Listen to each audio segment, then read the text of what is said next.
our focus on building the common future that our people aspire to. This is not easy in times when the world is engulfed by crisis.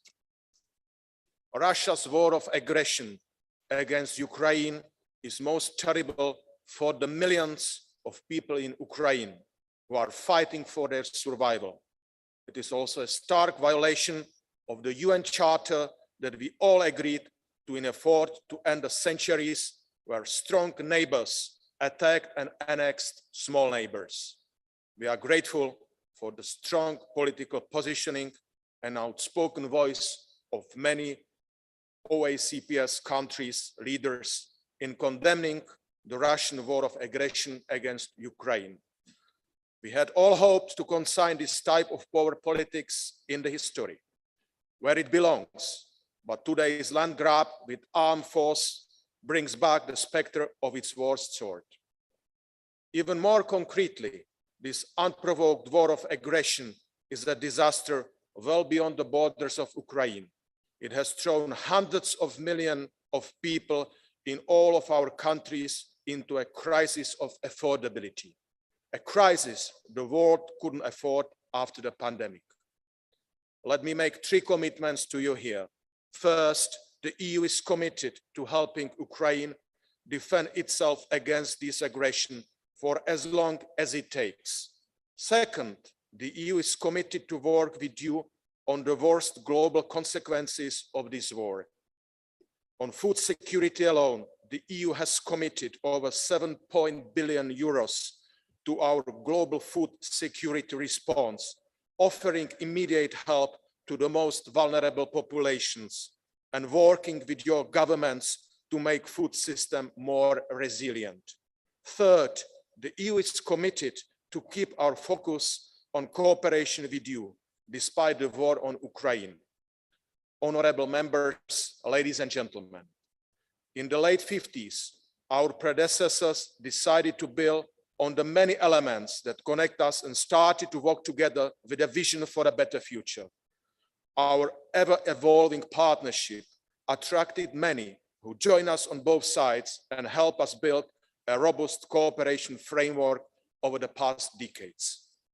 In the meantime, our organizations grew up and matured, and today we are at the door of entering a new phase of our partnership. The Cotonou Agreement has been a solid foundation for our cooperation for over 22 years now. Its successor, the post-Cotonou Agreement, makes that foundation even stronger. It is a modern agreement, comprehensive and deep. It is unique in the world. It brings our partnership to a new political level, and it reflects the ambition of our people, from climate action to human rights protection, from democratic principles and good governance to sustainable development. Our relationship is also particularly important in the current geopolitical context. Let us be clear, the multilateral system is under huge pressure. All our countries, whether in Europe, Africa, the Caribbean, or the Pacific, are united by the fact that we all suffer if the world is organized by the rule of power rather than the rule of law. That is why protecting the rules-based order and reforming it together, it is at the very core of our mutual interests. The post-Cotonou Agreement is especially remarkable in this context, that it provides 106 countries with strong provisions on cooperation in multilateral fora.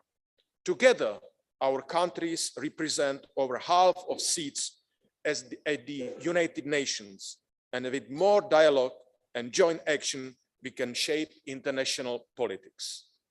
The post-Cotonou Agreement is very important to the EU, and we have to get it across the finish line. Let me use this opportunity to assure you that the EU remains very much committed to the signature of the agreement. We are aware that the world out there doesn't wait for us, so we are working hard on the process of authorizing the signature of the agreement. And it reassures us every time that you underline how important this agreement is also for you. Honorable members, ladies and gentlemen, the pandemic and current crisis demonstrated that we need to work even more on our resilience. The more resilient our societies are, the better we can withstand the many difficulties and the challenges we face. Our cooperation allows us to tackle them at the most appropriate level and bring our work closer to our citizens. We remain committed to the priority areas as identified together. Regarding Africa, green transition, energy access, and digital transformation remain very important. We know we have a partner in Africa when it comes to building back better and greener. Africa directly faces the impact of climate change, and it is for many a matter of survival. The Global Gateway Africa-Europe investment package of 150 billion euros aims to make our investment relationship even more transformative to support Africa deliver on its own agenda for strong, inclusive, green and digital recovery and transformation. Our investment focus for the long term complements our European-African cooperation on the main challenges of the short term, such as food and energy security, recovery from the COVID pandemic, soaring inflation and public debt. Among the many interventions, the Team Europe initiative, manufacturing and access to vaccines, medicines and health technology of 1 billion euros, aims at ensuring sustainable local manufacturing of health products in Africa, increase equitable access to safe, effective, quality and affordable essential vaccines, medicines and health technologies for all Africans. The Team Europe initiative, transboundary water management in Africa of 428 million euros is an important example focusing on water, energy, food security ecosystem nexus. On peace and security, the EU is Africa's closest partner. The guiding principle of this partnership is African solution to African problems. Our peace and security engagement is designed by African states and is supported by regional and continental organizations. The new program for peace and security cooperation with the African Union amounts to 600 million euros between 2022 and 24. On migration and mobility, we are committed to a comprehensive joint approach addressing the root causes of irregular migration, cooperating better on return and reintegration, and harnessing the mutual beneficial potential of legal migration. Honorable members, ladies and gentlemen, with regard to the Caribbean, the European Union remains committed to lifting our relationship to a more political level. The Caribbean pillar of the post-Cotonou agreement will allow for a regular and structured dialogue. It will enable us to expand the priority areas already identified together and adapt to the specific needs of the region.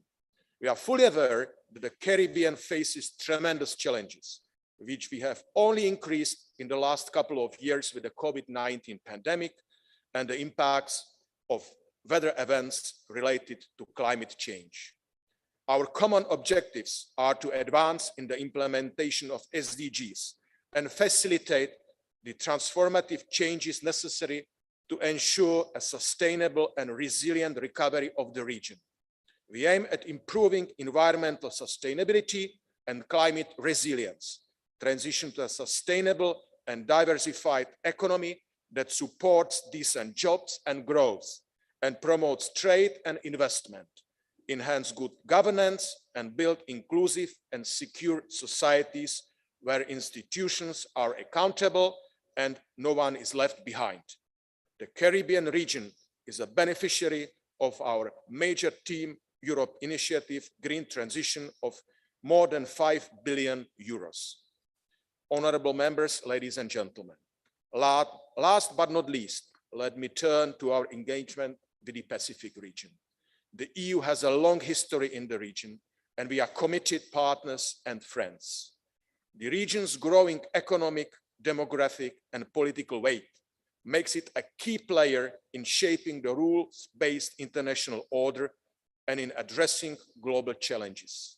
We share many interests and solid ties ranging from trade and investments to research and development, as well as sustainable development, climate change, biodiversity protection, and security. Ownership of our Pacific partners is a guiding principle of the EU's engagement. Climate change, maritime security, fisheries are therefore at the core of our action. The EU played a major role in supporting its Pacific partners in combating the pandemic and contributing to the global recovery. The Team Europe initiative, Green-Blue Alliance of 418 million euros, builds on the shared ambition of the EU and the Pacific region for a low-carbon and resilient global economy by 2050. Our trade relations with the Pacific region are evolving, and the Regional Economic Partnership Agreement offers a true partnership, allowing us to promote export diversification, competitiveness, and create regional value chains. We are pleased to see more and more Pacific states interested in acceding to this agreement and welcome the opportunity to amplify our trade dialogue with more and more countries of the region.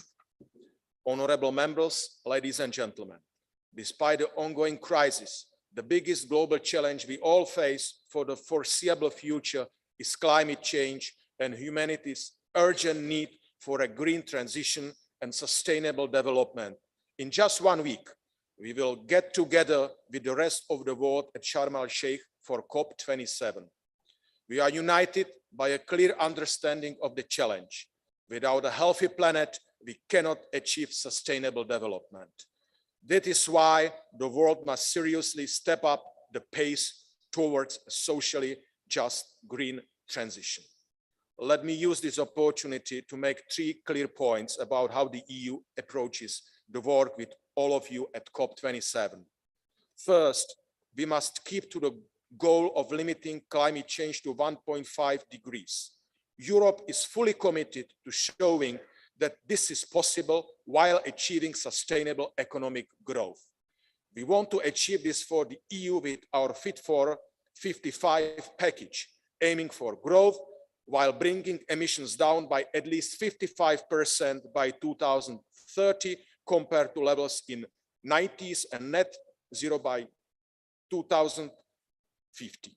At the same time, we want to help all of you to achieve this green transition to sustainable economic growth as well, with comprehensive support through the many programs that underpin our cooperation.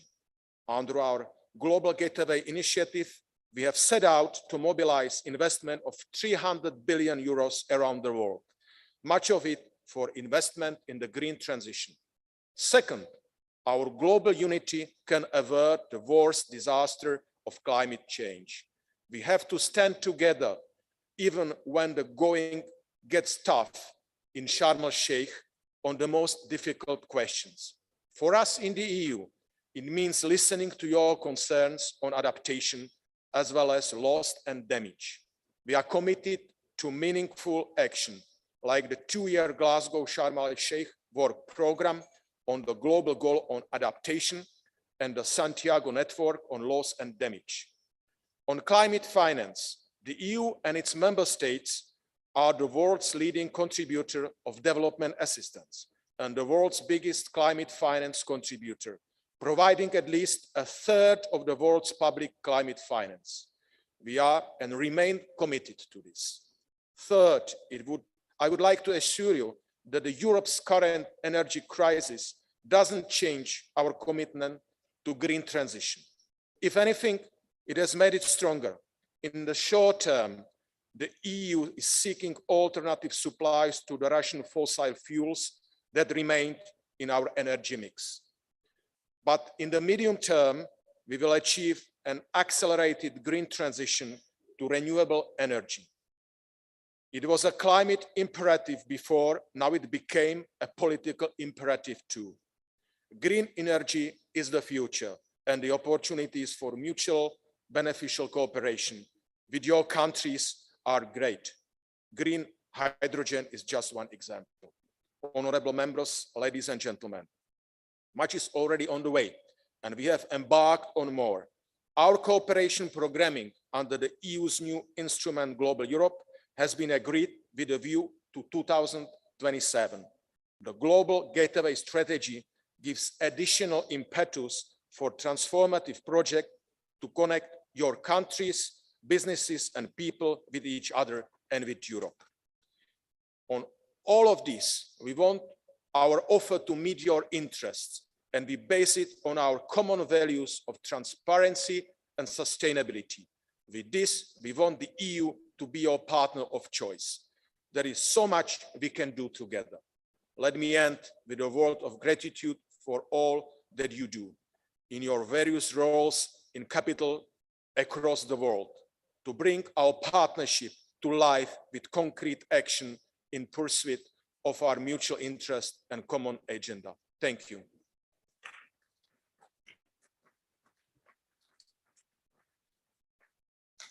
Muito obrigado. Esperar algum tempo apenas, porque vamos dar início ao período das perguntas ao Conselho.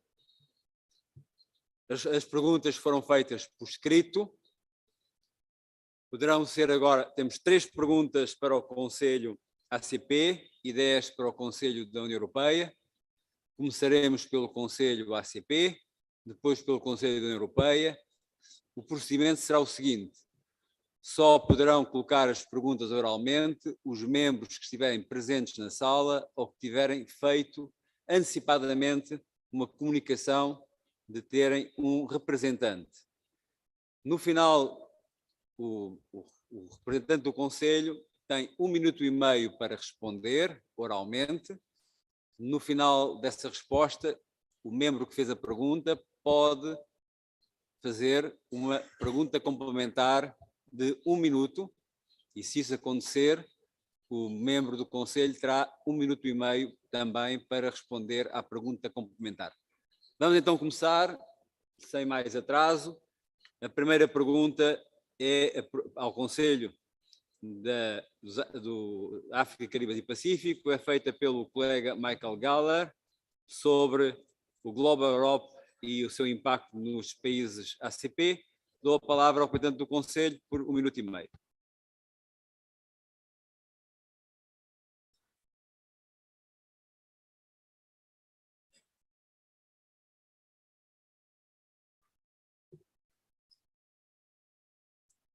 Thank you very much for the question. The European Union is a key partner of the OACPS, and as a result, members of the OACPS view the EU's Global Gateway Strategy as an overarching model in a positive light. The OACPS's sustainable development efforts are guided by the UN's 2030 Agenda and its Sustainable Development Goals, and the 2015 Paris Agreement, while these global objectives are also key pillars of the global strategy. The OACPS would like to encourage the EU to continue working closely with our members to ensure that the EU's policy wishes, as implemented through the Global Gateway, is reconciled with our members' priorities. Furthermore, let us make the OACPS-EU partnership work by jointly ensuring that these development assistance efforts trickle down to the community level, reaching those who need it the most. We hope that the Global Gateway will bring a coordinated approach to all the EU's ongoing foreign development, environment, and trade efforts, while linking up with similar initiatives by other countries, such as the US-led Build Back Better World, China's Belt and Road Initiative, and EU's Clean Green Initiative.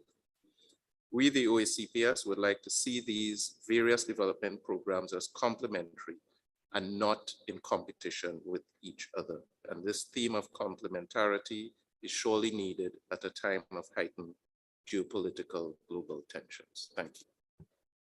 Muito obrigado, colega Michael Gala. Quer fazer uma pergunta complementar? No, thank you. I think and I hope that while you speak of complementarity with other initiatives, that we will be in a position as EU to be still the partner that in implementing its strategies profits best your interest and will be a reliable partner in comparison to others more. Thank you.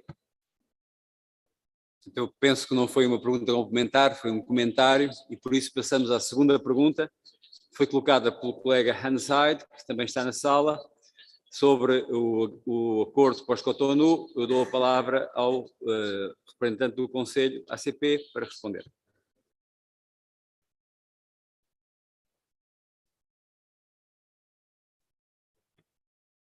Thank you very much for this question. The new ACP-EU agreement was initialed by our respective chief negotiators on the 15th of April 2021. This is also of great concern to the ACPS that despite a time lapse of over 18 months, many informal exchanges and various extensions of the provisions of the Cotonou Partnership Agreement, there are no concrete signs of progress with the signature. The OACPS side is ready to sign the agreement that would allow for implementation to commence. We've been informed that the EU side is dealing with the conclusion of some internal processes and that a particular EU member state has raised concerns about certain provisions of the negotiated agreement. The OACPS has reached out to the EU member state concerned, and since April 2021, we have been in close contact with all the presidencies of the EU Council on this matter of the signing of the agreement, which we see as a key priority. We as partners should not underestimate the impact of the delay in signing of the agreement. Our partnership is suffering, and the longer we wait, we fuel doubt among our respective constituencies and doubt among observers as well.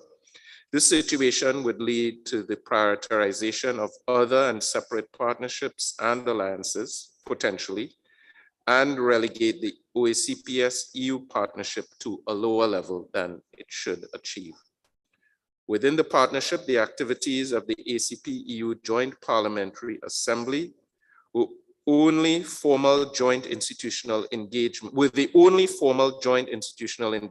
in the past 3 years. I'm pleased to announce that we will, as I said earlier, convene the joint ACP-EU Council of Ministers on the 29th of November, 2022. So without doubt, the delay in the signing and implementation of the agreement are high on our agenda, and I really hope we will make progress to sign and implement for the benefit of all our respective constituencies. And I'm counting on this August Assembly and the European Parliament to play their respective roles in ensuring the signature of the new partnership agreement as soon as possible. Thank you for the question. Muito obrigado. Quero referir que da parte do Parlamento Europeu contará com todo o empenho e espero que o representante do Conselho Europeu, onde agora está o processo de decisão em curso, tome bem nota desta resposta. Pergunto ao colega Hans Heid se quer fazer uma pergunta complementar. I want to thank the president of the OACP's Council for his clear words. He made clear what the post-Cotonou agreement means for the ACP states, and it shows the responsibility that the EU Council has, and I'm looking forward to the answers to the questions to the European Council. Thank you. Muito obrigado, colega. Foi também mais um comentário do que uma pergunta, pelo que podemos passar à pergunta número 3, do honorável Songwe, do Malawi. O tema são documentos secundários que têm que ser complementares, que têm que ser implementados. A palavra, honorável Songwe, 1 minuto e meio.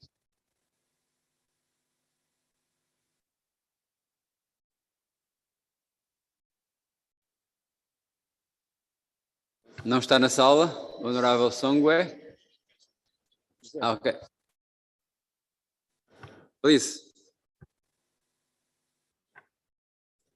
Thank you, Mr. President. Indeed, I wanted to confirm the question standing in my name on the subject secondary documents to be implemented comes from Malawi.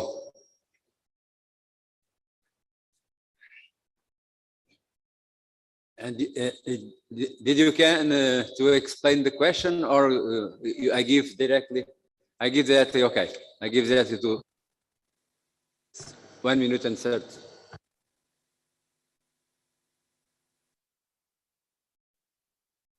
It's my mistake. Sorry. The floor to the representative of the council.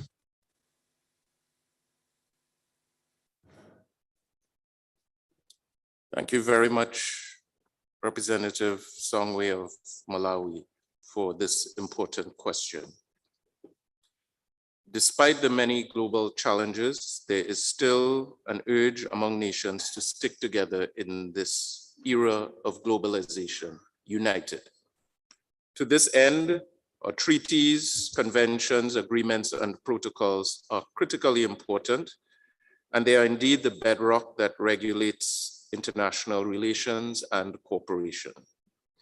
The OACPS side does not have a complete listing or catalog of all the treaties, conventions, agreements, and protocols referred to in the new partnership agreement. These listings and the original versions of the treaties, conventions, agreements, and protocols are available on the online websites of the respective concerned agencies, particularly the websites of the UN system. To this end, I may refer you to the website that hosts the UN Treaty Collection. But if this member of parliament or any MP concerned has challenges in obtaining these documents, the OACPS Secretariat may be requested to assist, and they have already indicated their willingness and capacity to work with you in such regard. Thank you again for the question. Thank you very much, Honorable Songwe. Did you want to make a complementary question? Mr. President, at this point, no further question. And let me take this opportunity to thank the President of the ACP Council for his response. Thank you. Muito obrigado. Eu agradeço também, em nome de todos, creio, as respostas dadas pelo Sr. Presidente, do Sr. Representante do Conselho África, Caribas e Pacífico, e passamos agora às questões colocadas ao representante do Conselho Europeu, começando pela... As questões estão organizadas em 3 grupos: pós-Cotonou, segurança e questões gerais. Primeiro grupo, questões sobre pós-Cotonou. Primeira pergunta do colega Hanside. Dou a palavra ao representante do Conselho. The post-Cotonou agreement continues to be one of the most important files for the European Union in the area of development cooperation. This new agreement is based on our long-standing ACP-EU partnership and ACP, and it establishes a modernized framework which is in line with the 2030 Agenda and the Paris Agreement on climate change. It is also adapted to the current international context and takes due account of the challenges of our times. It responds to the converging position of both the EU and the OACPS side on the importance of exploiting the advantages and the potential of this partnership to establish joint positions in international fora. Work on the new agreement is well advanced within the Council, and we are determined to bring the process forward towards conclusion and start the preparations for the signature of the agreement. Muito obrigado. Colega Hanside, quer colocar uma questão complementar? So both councils made clear how ambitious and how important this post-Cotonou agreement is. But so far, the European Council has not ratified it yet. So if you followed the discussion here all the days, then you could feel how important this agreement is for this partnership, and not only within OACPS and European Parliament, but for the relationship between the European Union and the Organization of African, Caribbean, Pacific States. And there is no acceptance for any further delay. And it's also about building trust. And I want to ask, if this agreement, the ratification, is further delayed, what measurements does the Council have to build up trust to the OACPS states? Thank you. Esta intervenção configura uma pergunta, por isso dou a palavra ao Conselho. Thank you for additional question. I can assure the honorable member of the European Parliament that the Council has been vigorously working on the ratification and the signature of the agreement in foreseeable future. Thank you. The second question is in the same subject by Honorable Esmond Faure from Trinidad and Tobago. The floor to the Council. The Council will continue its work to finalize the process with a view to the signing and provisional application of the future agreement, timely implementation of the agreement, and the strengthening of our partnership with the OACPS remain a priority. The parliamentary dimension of the partnership has been strengthened considerably in the new agreement with the establishment of regional assemblies. In the new institutional framework, the Joint Parliamentary Assembly should continue to play its role in discussing issues of mutual interest and enhance the mutual understanding between representatives and citizens of the EU, the OACPS, and its regions. Thank you. Honorable Faure, do you want to make a complementary question? Thank you, Mr. Co-Chair. Good morning, colleagues. Thank you for your response. While respecting the internal deliberations at the EU institutions, could you share with us what are the precise concerns about the new partnership agreement? And do you have a view on the venue for the signing? The OACPS has expressed its preference for Samoa. Thank you, Mr. Co-Chair.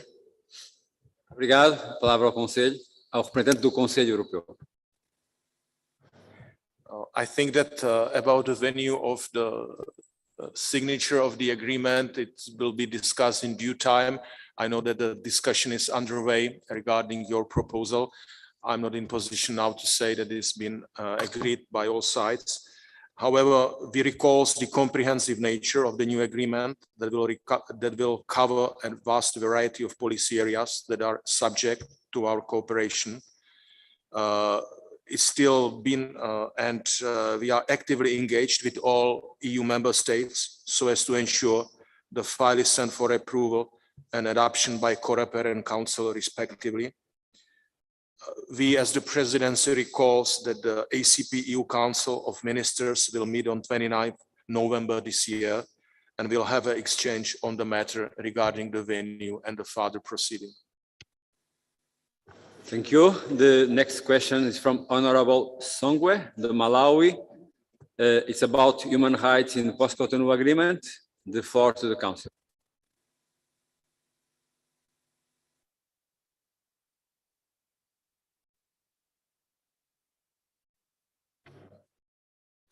The new post-Cotonou agreement is a comprehensive agreement. It builds on the Loma and Cotonou acquis, which did include important references to human rights. Besides the trade and economic cooperation pillar, the Cotonou agreement itself contains two other important pillars, a political dimension and a development finance cooperation pillar. As a consequence, both the Cotonou agreement and the post-Cotonou agreement are much more than pure economic and trade agreements. The post-Cotonou agreement goes well beyond its predecessor in various fields. It is expected to be a game changer on various aspects. It will allow the partnership to become even more political, and it will redesign and strengthen the EU's bilateral relations with each region, with Africa, the Caribbean, and the Pacific.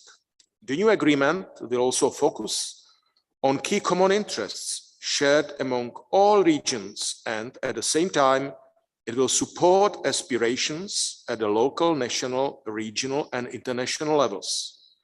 During the negotiations, the EU and the OACPS chose a number of priorities, and they did so together. Human rights, democracy, and good governance in people-centered and rights-based societies are among those priorities chosen. They will help us address the upcoming challenges on these topics throughout the next decades. The new agreement does not contain a list of human rights in brackets. However, in its preamble and Article 9 to 11, it clearly reaffirms the joint determination of the EU and the OACPS to protect, promote, and fulfill human rights, fundamental freedoms, and democratic principles, and to strengthen the rule of law and good governance in compliance with the UN Charter, the Universal Declaration of Human Rights, and other relevant international human rights instruments. The list of relevant instruments is continuously evolving, thanks also to the cooperation of the EU and OACPS member states in multilateral fora dealing with human rights. Thank you very much, Honorable Songwe. You want to make a complementary question?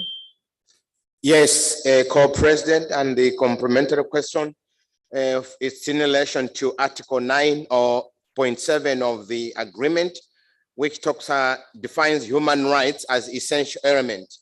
And the question is, does it mean that the EU can take appropriate measures, e.g. sanctions, with immediate effect without consultations if it feels that an African state has violated the human rights proposed in the treaty, referring to Articles 101.7. Thank you. The floor to the Council to answer the question. I can assure the honorable member of this group that the consultation mechanism will be duly included in the new agreement, and no one's right will be violated by it. Thank you. So now you have the new question about the clarification on matters related to sexual orientation and gender identity in the post-Cotonou agreement made by Honorable Samuel Akuti from Uganda. The floor to the Council. Okay. Thank you for this question. Human rights are at the heart of the EU's relations with partner countries. The EU's partnership with members of the OACPS is no exception to this objective. The EU recognizes the important work of the OACPS and its members in the area of human rights. The fact that OACPS members signed and ratified so many human rights related instruments and are active members of bodies working on human rights issues helps us further this cause together as OACPS and EU in our joint endeavors. In its Article 9 to 11, the post-Cotonou agreement clearly reaffirms the joint determination of the EU and the OACPS to protect, promote, and fulfill human rights, fundamental freedoms, and democratic principles, and to strengthen the rule of law and good governance in compliance with the UN Charter, the Universal Declaration of Human Rights, and international law.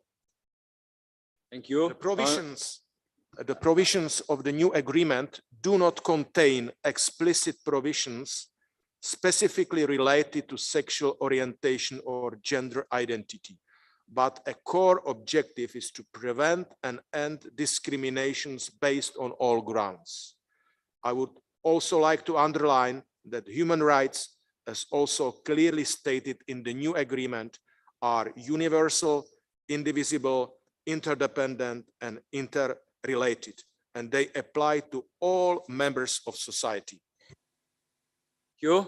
Honorable Akuti, you want to make a complementary question? Yes, I would like to make a complimentary question. Thank you for the response.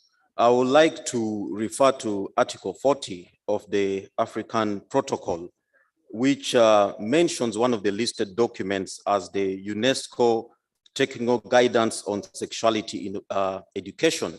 This document has very strong references on sexual orientation and gender identity, and it even has other references to the Montevideo Consensus on Population and Development, which makes strong remarks in regard to states requiring them to amend or repeal their laws where the laws are against abortion and even homosexuality. So I want to get a clear clarification on this UNESCO technical guidance document on sexuality, because it mentions sexual orientation and gender identity in it. And I just want to understand, because the president of the ACP Council stated that we can no longer amend this text, what then happens when a member state has reservations on some of these provisions? The floor to the council, please. Thank you for this additional question. I think that we need to perceive this related document in the context of all instruments which are, based on the human rights or which have been adopted by the international community, including this honorable countries presented here in the hall. I think that this we could not simply pinpoint one document. During the negotiation, all related documents have been taken into consideration by the negotiating parties, and there we stand with a consensual document, which, as I listened carefully at the beginning, should not be reopened. So I think that we should stick to it and work for its adaptation as soon as possible. Thank you very much. Now we pass to the second group of questions about security. The first question is from Michael Galler about the security cooperation with ECOWAS, CEDEAO. The floor to the council. Cooperation with ECOWAS on security is ongoing, covering their overall mandate and actions in priority areas. As to the peace, security and stability mandate of ECOWAS, support is given on conflict prevention and resolution. The overall aim is to shift from a reactive to preventive approach. Support actions include capacity building, analysis of peace and security issues, as well as the preparation and implementation of ECOWAS conflict prevention framework. Security in the region is faced with complex challenges which need to be tackled through a holistic approach. Actions must go well beyond security and the fight against terrorism, in particular by working on border areas, countering transnational organized crime, strengthening the presence of the state and working with local communities to contain the rise of radicalization. Combating organized crime is an important element in this regard, as support is provided to conduct investigations, combat trafficking in small arms and light weapons, improve cybersecurity, and combat money laundering and the financing of terrorism. In addition, we provide support to the West Africa Police Information System to ensure a regional platform for information sharing. ECOWAS has a leading role in the implementation of Yaoundé Code of Conduct on Maritime Security. The EU provides support for the implementation of this important instrument, including to improve information sharing to combat crimes at sea. This work takes place in close collaboration with the EU's coordinated maritime presences, which facilitates the all-year-round presence of EU naval vessels in the Gulf of Guinea. In addition, conflicts between herders and farmers are also sources of tension in the region. To address this challenge, a program to develop the pastoral economy is being prepared, which includes an important element on peace and security in line with ECOWAS agricultural policy. Thank you very much, colleague Michael Galler. You want to make a complementary or additional question? Yes, no, thank you very much for this answer and illustrating thereby the scope of engagement from our side. And I wish, and I deliberately asked this question with regard to ECOWAS, that the colleagues are here and the countries concerned within the ECOWAS framework, that they make really full use of what is to be offered. And for the last point that you referred to, what is in preparation, I hope, can I assume that you are involving, of course, the countries concerned in the setting up of this strategy that you just referred to. Thank you very much. I think it's not. Yes, it is indeed so. Thank you very much. So the next question, it's about Russia influence in Africa in view of the war in Ukraine. It's raised by Karol Karski. He's not in the room, so the answer will be sent in written procedure. The other question is about the Chinese and the Wagner Group operations in Africa and the European Union response. It's made by Lucia Juris, but is replaced formally by Ulrich Müller. So I give the floor to the Council. For all question 11. The Wagner Group is a threat, both in the countries and region where they operate, and to the EU. In December 2021, the EU adopted sanctions against the Wagner Group and 8 individuals as well as 3 entities. The EU will continue to be Africa's most reliable and trustworthy partner for investment, 5 times more than that of China, trade, development, and security. The EU offer is well known. It hasn't changed and is the same as it has been for many decades of our ACP-EU framework.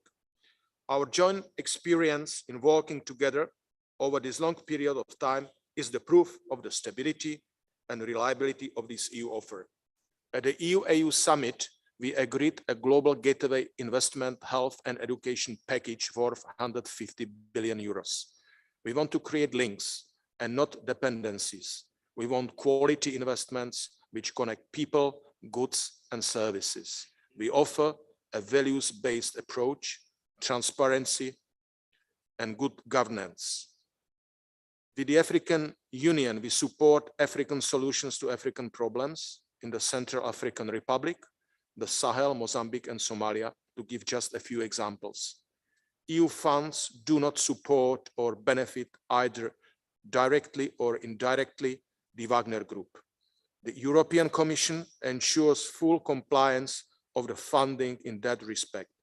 As an example, projects financed by the EU in Central African Republic are managed under strict EU procedures, which include monitoring, evaluation, and audit phases. Thank you. Colleague Ulrich Müller, you want to make a complementary additional question? Nein, vielen Dank. Ich bin mit der Antwort zufrieden und habe keine Folgefrage. Thank you very much. So we go now to another group of questions, general questions. The first is about Global Europe and intra-ACP programs. It's raised by colleague Honorable Clark from Jamaica. The floor to the Council. Thank you, Mr. Chair. The EU's multi-annual financial framework for the period 2021 till 2027 features significant changes in the architecture of the external financing instruments and represents an increased funding as compared with the previous multi-annual financial framework and the 11th EDF. The main instrument for external action is the Neighborhood Development and International Cooperation Instrument, Global Europe, which streamlines 11 former different instruments, including the EDF, and makes the EU's partnership offer more visible and transparent for EU partners. Although the DC Global Europe instrument does not foresee a specific budget line for intra-OACPS projects and programs, as was previously the case under the EDF, the instrument gives full flexibility to support actions that include all the OACPS countries. This is possible notably through the Global Challenges thematic program, which has an overall financial envelope of 2.7 billion euros and allows the EU to continue financing global initiatives such as the Global Partnership for Education or the Global Alliance for Vaccines and Immunization that were previously supported also through intra-ACP programs. It is also possible to combine funds from the 3 regional budget lines, notably Sub-Saharan Africa, Asia, and the Pacific and Americas and the Caribbean to finance such activities. This is the case, for instance, with the financing of the OACPS institutional framework, for which the EU has made provisions to provide 46.7 million euros for the 2022 to 27 period. This amount is funded with 42 million euros from Sub-Saharan Africa Regional Multi-Annual Indicative Program, 2.35 million euros from the Regional Program for Asia, and the rest from the Americas and the Caribbean Regional Program. These contributions are managed as an integrated support package. This program contributes in particular to the costs of OACPS Secretariat, such as human resources, as well as the costs of the parliamentarians from OACPS states participating in the joint parliamentary assembly sessions. Thank you very much, Honorable Clark. You want to make a complimentary question? Thank you, but no, I don't have a follow-up question. Thank you very much. So the next question is about la création d'une agence européenne d'éducation de notre collègue Max Orvail. It is represented by Marie-Pierre Vedren. La parole au Conseil. Merci beaucoup pour me donner parole. Education falls under member states' competence. The EU is in this field carries out actions only to support, coordinate, or supplement the actions taken by member states. This being said, several EU institutions and bodies deal with such education-related support, and 2 of them are involved in projects concerning ACP countries. On the one hand, the European Education and Cultural Executive Agency manages funding for education, culture, audiovisual, sport, citizenship, and volunteering. It supports the cooperation between the EU, Sub-Saharan Africa, the Caribbean, and the Pacific through the Erasmus Plus program worth almost 600 million euros. In addition, the Intra-Africa Academic Mobility Scheme supports student and staff mobility in Africa. The overall objective of the program is to enhance human capital development in Africa while strengthening intra-African cooperation in higher education as called for by Agenda 2063. The scheme will benefit from an overall estimated contribution of 60 million euros from the EU budget in the period 2022 till 24. Another EU entity, the European Training Foundation, supports EU partner countries in reforming their education and training systems. The European Training Foundation has a number of ongoing activities in Sub-Saharan Africa, such as its support to the African Continental Qualification Framework projects or its planned contribution to the creation of an African Skills Observatory. ETF intends to enhance this cooperation in the future. Thank you very much, colleague Marie-Pierre Vedren. You want to make a... Merci, Monsieur le Président, et merci au représentant du Conseil pour sa réponse. Je l'entends bien et je sais bien quelles sont les compétences de l'Union européenne. Donc, c'est vrai que pour vous, vous naviguez en fonction aussi des compétences de l'Union européenne. Mais je pense que le message de mon collègue et le message qui est porté aussi par notre groupe politique en posant cette question, vous évoquez toutes ces possibilités, mais on a souvent la perception que c'est du saupoudrage qui ne répond pas totalement aux objectifs. Et pour nous, c'est pour ça qu'il est essentiel de se tourner vers une agence européenne qui nous permette d'être réellement plus efficaces. Mais j'entends bien les contraintes dans lesquelles vous nous répondez. Merci. Okay, I understand that. I understand that is more a commentary than a question. So we go to the next question. Is about manufacturing of vaccines, medicines, diagnosis, therapeutics, and health products in Africa. It's raised by colleague Chafudulu from Ethiopia. Is not in the room, so we will receive a written answer after. And we can pass to the next point, point 18. Is it now I will give the floor to the if I can I give the word, but I want to give the floor to the colleagues that want to make a question, and they have a list of colleagues that want to make questions to the two councils. And in the end, first I will give the floor to the colleagues, and in the end I will give the floor to the two councils to answer the questions. The first colleague that is in our list is Honorable Touré from Côte d'Ivoire, 3 minutes. J'avais pas demandé la parole. But you are in the list. Second, colleague Michael Galler, 3 minutes. Hey. Excuse me. The point. Okay. No, sorry, because I was just checking the voting lists. So that is also something that has in parallel to be done. But no, thank you very much. And I think that apart from the major discussions that we are having in Europe currently, due, of course, to the Russian war of aggression against Ukraine, it is important that we not only deal with the consequences thereof, and that has been in numerous speeches alluded to, I need not repeat that again, but the overall agenda that we need to pursue remains untouched and needs to remain untouched. And my prime political concern, and that is definitely on the council side to be addressed, and you said we will do it in due course. Can you tell me how we all together will manage to convince the Hungarian government to change its stance on the post-Cotonou agreement?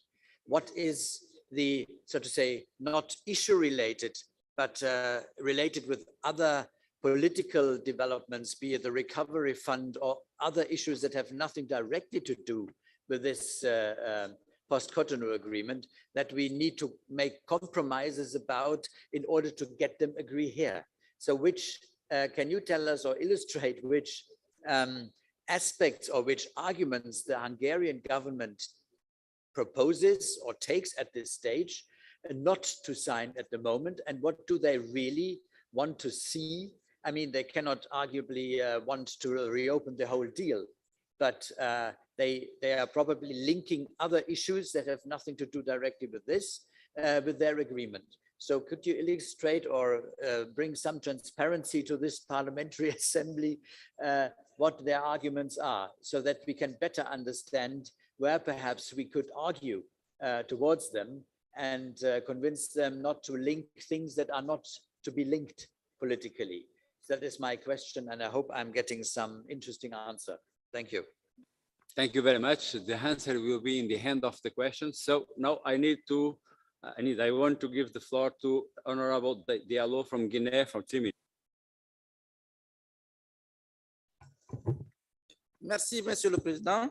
Effectivement, j'ai souhaité prendre la parole suite au discours du président du Conseil, mais suite aux déclarations que j'ai suivies, je pense que je vais passer la parole parce que déjà les discours ont été pour moi une satisfaction.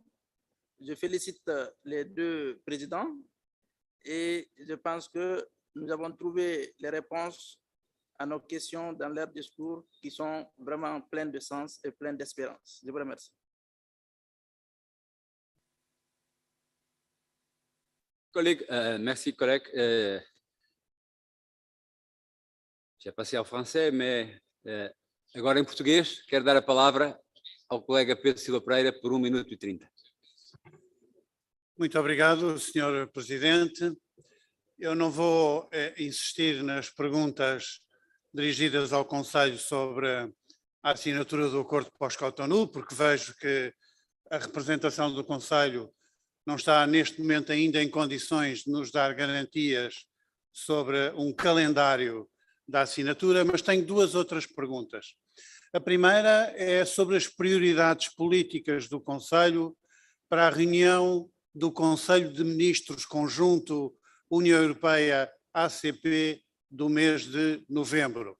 Isso, como foi sugerido, uma ação diplomática concertada junto da África do Sul fará parte dessas prioridades para que possamos continuar a ter a África do Sul como membro ativo da nossa parceria. A segunda pergunta diz respeito a Cabo Delgado e ao combate ao terrorismo. O presidente de Moçambique, na nossa sessão inaugural, agradeceu o apoio da União Europeia no combate ao terrorismo em Cabo Delgado, mas pediu também o reforço desse apoio e, em particular, também o apoio dirigido ao Ruanda, que tem sido um auxiliar importante nos esforços contra o terrorismo em Cabo Delgado. A minha pergunta, portanto, é: que mais podemos fazer para apoiar Moçambique no combate ao terrorismo em Cabo Delgado? Muito obrigado. Merci. Je donne maintenant la parole à l'honorable Assarid Mbakaouen, Mali, 3 minutes. Monsieur le Président, merci beaucoup. J'étais absent, je suis parti pour faire les tests Covid. C'est juste très loin dans la ville. Mais je suis juste venu au moment où il y avait la question sur la Hongrie, qui refusait systématiquement de signer cet accord-là. Je me pose la question si nos amis de l'Union européenne ne peuvent pas passer outre. Parce qu'un seul pays, même si dans le règlement intérieur, il faut avoir l'unanimité, je pense que quand on n'a pas l'unanimité dans quelque chose, on doit pouvoir passer outre. Et cela doit être prévu dans le règlement intérieur de l'Union européenne. Je ne dicte absolument rien à l'Union européenne, mais je pense simplement qu'un seul pays, qui est la Hongrie, ne doit pas bloquer l'Union européenne. L'Union européenne est trop grande pour être bloquée par un seul pays. Merci beaucoup. Si, collègues, s'il y a qu'une chose que nous sommes à discuter dans les institutions européennes, le changement de l'architecture institutionnelle. Je ne peux pas parler en espagnol parce que ce n'est pas une langue officielle. Je donne la parole à López Aguilar. 1 minute. Thank you, Chair.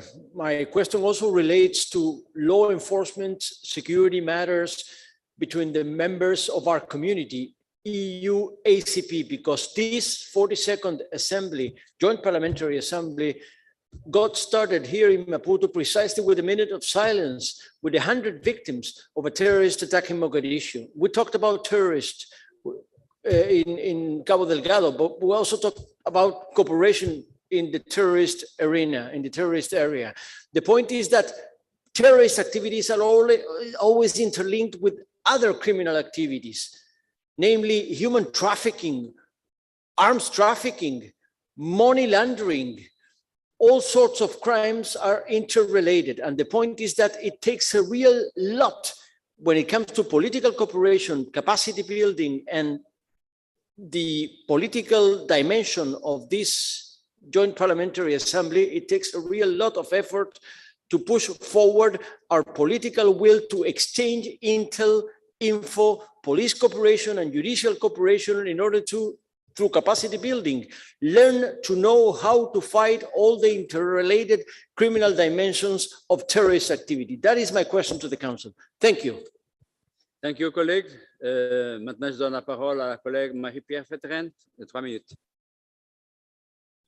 Merci, Monsieur le Président. Je saisis l'opportunité d'avoir 3 minutes pour, vu que ce sera la dernière fois que je prendrai la parole publiquement pendant cette session plénière, pour remercier les autorités publiques du Mozambique au nom de mon groupe politique pour leur accueil, que ce soit le président, que ce soit les membres de l'Assemblée nationale, que ce soit le maire de Maputo, mais aussi toutes les personnes qui ont contribué par leur implication, leur présence, leur sourire au succès de cette assemblée. Je remercie la présidence tchèque, bien évidemment, de son discours, de son introduction. Et je vais rebondir sur les propos du collègue du Mali, qui démontre bien que l'unité européenne est absolument cruciale, capitale, mais que l'unanimité parfois nous bloque justement dans notre unité et dans notre voix sur la scène internationale. Et je crois que nous sommes nombreux ici au Parlement européen à porter cette unité, mais pas cette unanimité. Mais je sais bien que ce n'est pas de votre ressort, mais je crois que c'est un message important à rappeler à nos collègues que c'est aussi la vision que nous défendons au Parlement européen. Vous l'avez dit, monsieur le représentant, l'Union européenne, elle investit aussi 5 fois plus que certains autres partenaires dans les pays ACP, mais on le voit bien, et on le voit pendant ces échanges de la plénière, ce n'est pas toutefois ressenti. Et là aussi, il y a eu une approche et un changement qui est porté par la Commission européenne, par le Conseil, par le Parlement de cette Team Europe pour rendre cette visibilité plus forte. Alors, il y a eu ce changement peu, mais là aussi, comment percevez-vous l'évolution de cette stratégie qui nous permet d'avoir une visibilité plus forte, plus renforcée, plus crédible? Et là aussi, je rejoins les questions de mon collègue Galler. Pour la crédibilité, il faut arriver à cette ratification. Donc, je ne repose pas les mêmes questions, mais je m'y joins. Merci à vous. Thank you very much. And now I give the floor to Honorable Durun from Mauritius. 3 minutes.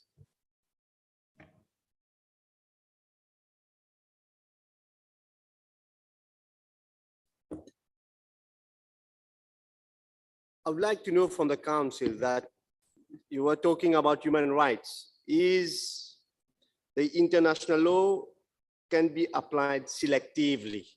When we talk about the decolonization of Mauritius, and we have resolution of the United Nations General Assembly resolutions 13/295, and the judgment of a special chamber, the UK is not still completing our decolonization so that we can further implement our settlement program, especially for those Mauritian of Sargatian origin who were forcibly removed from there in 1960s. We want our EU partners and ACP members to use dialogue with United Kingdom so that we are on the right side of history and bring to a close this dark chapter of history involving the lost colony in Africa. This would be fully consistent with the values of the late monarch Queen Elizabeth II. We also look forward to early resolution for dispute over Tromelin Island in the spirit of friendship that characterized the relationship between Mauritius and France. I have a second question also with regards to climate change. You have mentioned about the finance that you are giving to ACP countries at put our disposition, but we have a problem to access to these finance. I would like to know from the Council how they would help us to get access to finance, because ACP countries, small islands like Vanuatu, Solomon Islands, Seychelles, and others to have access to this climate finance is becoming very difficult. We would like to have the views from if you're going to implement a more comprehensive vulnerability index, which captures seeds vulnerability. And you have mentioned also about green energy. You're going green, Europe wants to promote green. We want to know from the EU Council, how are you implementing that the green funds that are being implemented to put solar panel, PV panels? We need to have also recycling components, because then we will come to ACP and EU for another assembly in 20 years' time and say that the e-waste is becoming a problem. We are not thinking about recycling component. I know in Europe, there are recycling industry that are doing the recycling of many of the components, but I don't want this to be a problem and to all the e-waste to be sent to my continent or to other continent, which they think that this could be done. Thank you. Thank you very much. Et maintenant, je donne la parole à la collègue Pierrette Fofana, 3 minutes. Merci, Monsieur le Président. Moi aussi, je tiens à remercier d'abord la Mozambique qui nous a accueillis, tous ceux qui ont participé donc à la préparation de cette rencontre qui est à mes yeux donc un succès, et aussi tous ceux qui dans l'ombre ont travaillé, ce sont les hôtesses, les interprètes, le personnel technique que l'on oublie et qui nous a permis donc de pouvoir échanger de façon assez sereine, je dirais. Je me joins donc aussi à tous ceux qui souhaitent une ratification de l'accord afin que cela ne retarde pas nos travaux. Bien sûr, ma collègue a parlé de l'unité dans la diversité au sein du Parlement européen, mais notre groupe souhaiterait vraiment que ça avance parce que c'est presque parfois, au moins pour nos électeurs, inadmissible qu'un seul pays bloque cela. Ma deuxième question, c'est le devoir de mémoire. Dans l'accord de post-Cotonou, nous avons introduit le devoir de mémoire et c'était donc un des amendements que j'ai introduit et que j'ai soutenu avec la restitution des œuvres d'art d'Afrique. Et je voudrais, nous savons que mon État membre, enfin, la France a rendu déjà quelque chose, mon État membre et aussi l'Allemagne, est prête à rendre ses œuvres d'art. Plus de 80 000 œuvres d'art reposent dans les musées en Allemagne. Et notre ministre de la Culture, qui est aussi de mon parti et avec qui j'ai parlé la semaine dernière, va vraiment tout faire. Maintenant, j'aimerais savoir dans quelle mesure le Conseil va vraiment soutenir cette mesure-là, la restitution des œuvres d'art. Ma deuxième question, c'est une question c'est plus un commentaire qu'une question. Il s'agit de la santé sexuelle et des droits reproductifs. Nous espérons que ça va être introduit dans la plupart des États membres, dans le sens que les jeunes le veulent. C'est aussi une recommandation des jeunes des pays ACP que nous avons rencontrés. Et j'aimerais dire que moi, je me réjouis que l'on ait pu avoir le forum des femmes. Et ce forum des femmes, comme l'a dit ma sœur du Rwanda hier, on souhaiterait, nous, les femmes, d'abord être plus représentées, parce que regardez ce panel, nous ne nous représentent pas. Et c'est peut-être triste, mais c'est comme ça, il n'y a personne, il n'y a aucune d'entre nous. L'autre sœur de l'Ouganda, qui était très active aussi, n'est pas là. Donc, est-ce que ça pourrait être aussi institutionnalisé de telle façon, premièrement, que l'on soit toujours représenté, mais surtout, nous avons donc fait un pas en avant, puisque nous voulons travailler avec tous les États et introduire la convention de Maputo. Et cette convention de Maputo aura aussi l'avantage que la question de la violence, des mutilations sexuelles, du mariage forcé va être au cœur de nos échanges entre l'Europe et l'Afrique. Merci de m'avoir donné la parole. Muito obrigado, colega. Antes de dar a palavra à colega Eda Mugawiza, do Ruanda, queria fazer uma breve referência. Tive a oportunidade de, entre 11 e 15 de outubro, de representar o Parlamento Europeu enquanto presidente da delegação ACP e, portanto, também enquanto co-presidente da nossa Assembleia Parlamentar Conjunta, de estar na 145ª reunião da União Interparlamentar, realizada em Kigali, no Ruanda. A forma como fui recebido, acho que foi uma forma extensiva ao respeito e à simpatia para com a nossa Assembleia. Eu queria agradecer muito aquilo que sucedeu no Ruanda, dar-lhe os parabéns pela extraordinária reunião da Assembleia Parlamentar, também pelo seu tema, os parlamentos sensíveis ao género, o futuro do mundo, e dou-lhe a palavra por 3 minutos.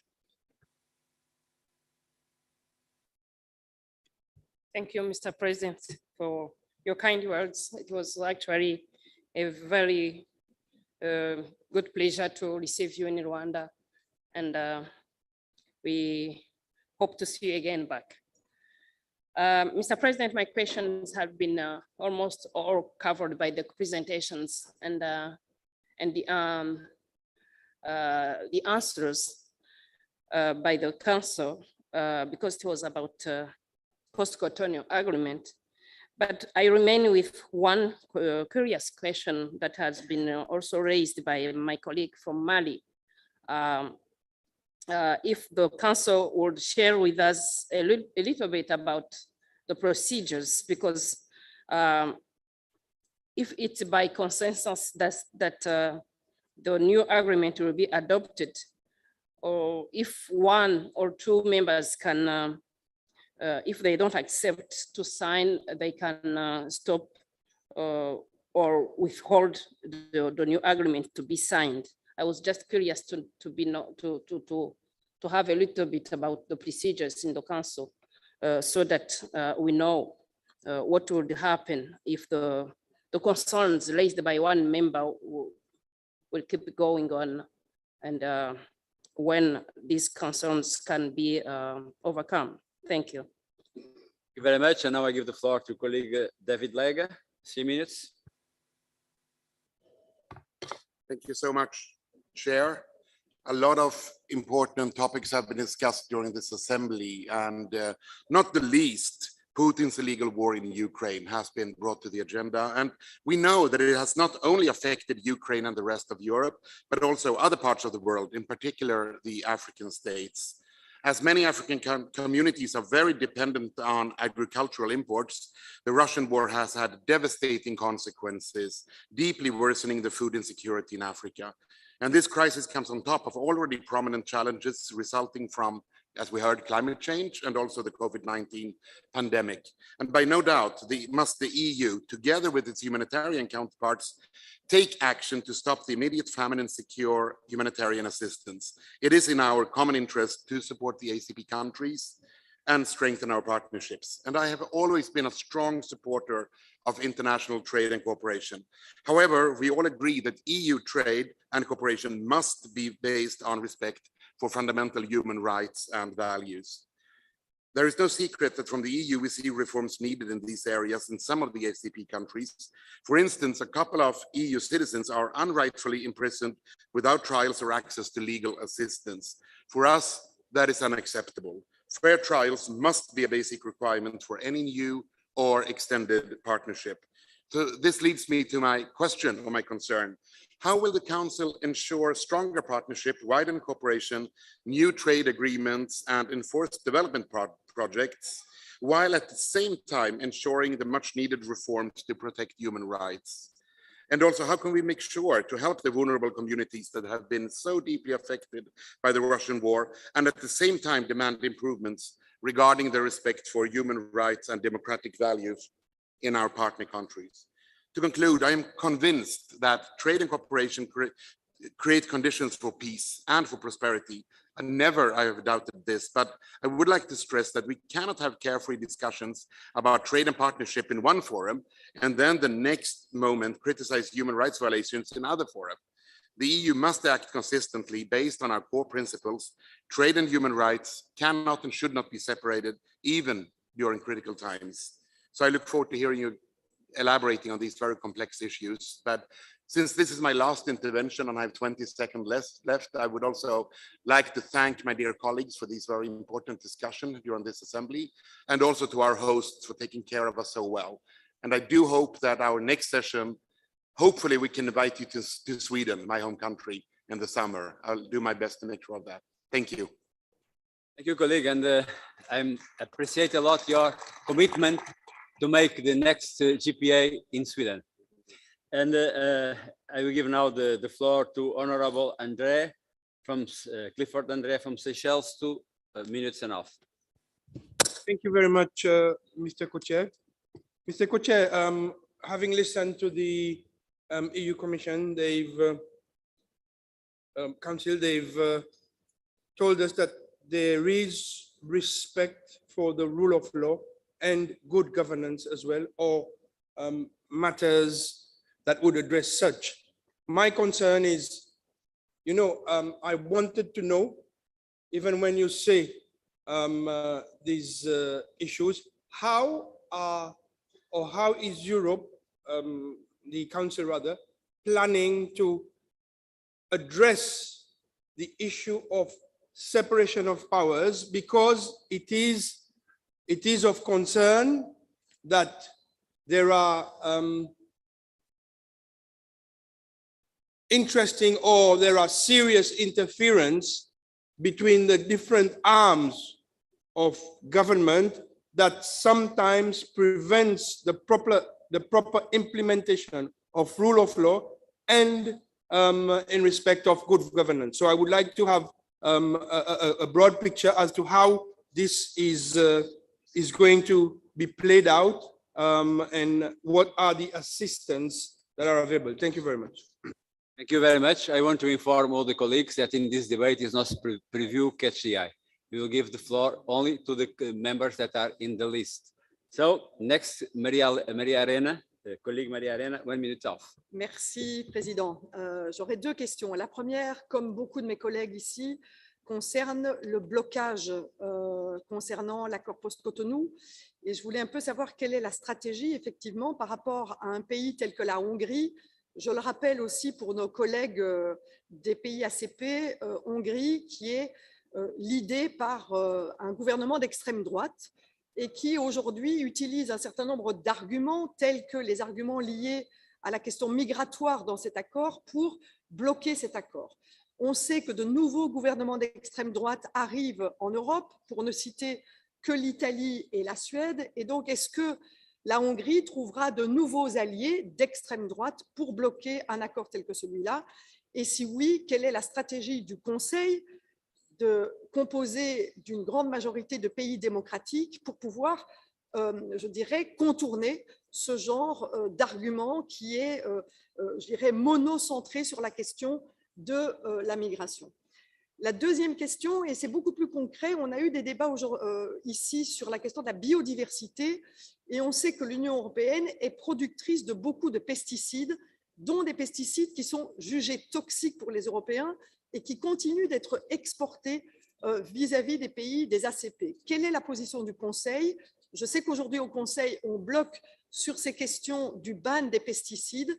Est-ce que vous pourriez donner des éléments, parce que cette question a été posée à plusieurs reprises ici dans l'Assemblée? Merci. Thank you very much, colleague Maria Arena. Merci, Maria Arena. And now I give the floor to Honorable Newman from Sierra Leone, 2 minutes and a half. Thank you very much, Mr. President and Co-President, for giving me the floor. My question is to the Council of Europe. I'm going to start with your words directly quoted. You said climate change in Africa is a matter of survival, quote unquote. But let me tell you, whilst we are fighting to reduce global warming to 1.5 degrees Celsius, as stated in the Paris Agreement in Article 2.1a, from the local tablets we have from Germany, we have read, it is clear to us now, Germany reactivates coal-fired power plants to serve as gas, as stated in their release in the 8th of August 2022. We are so concerned about such release coming from that particular local newspaper.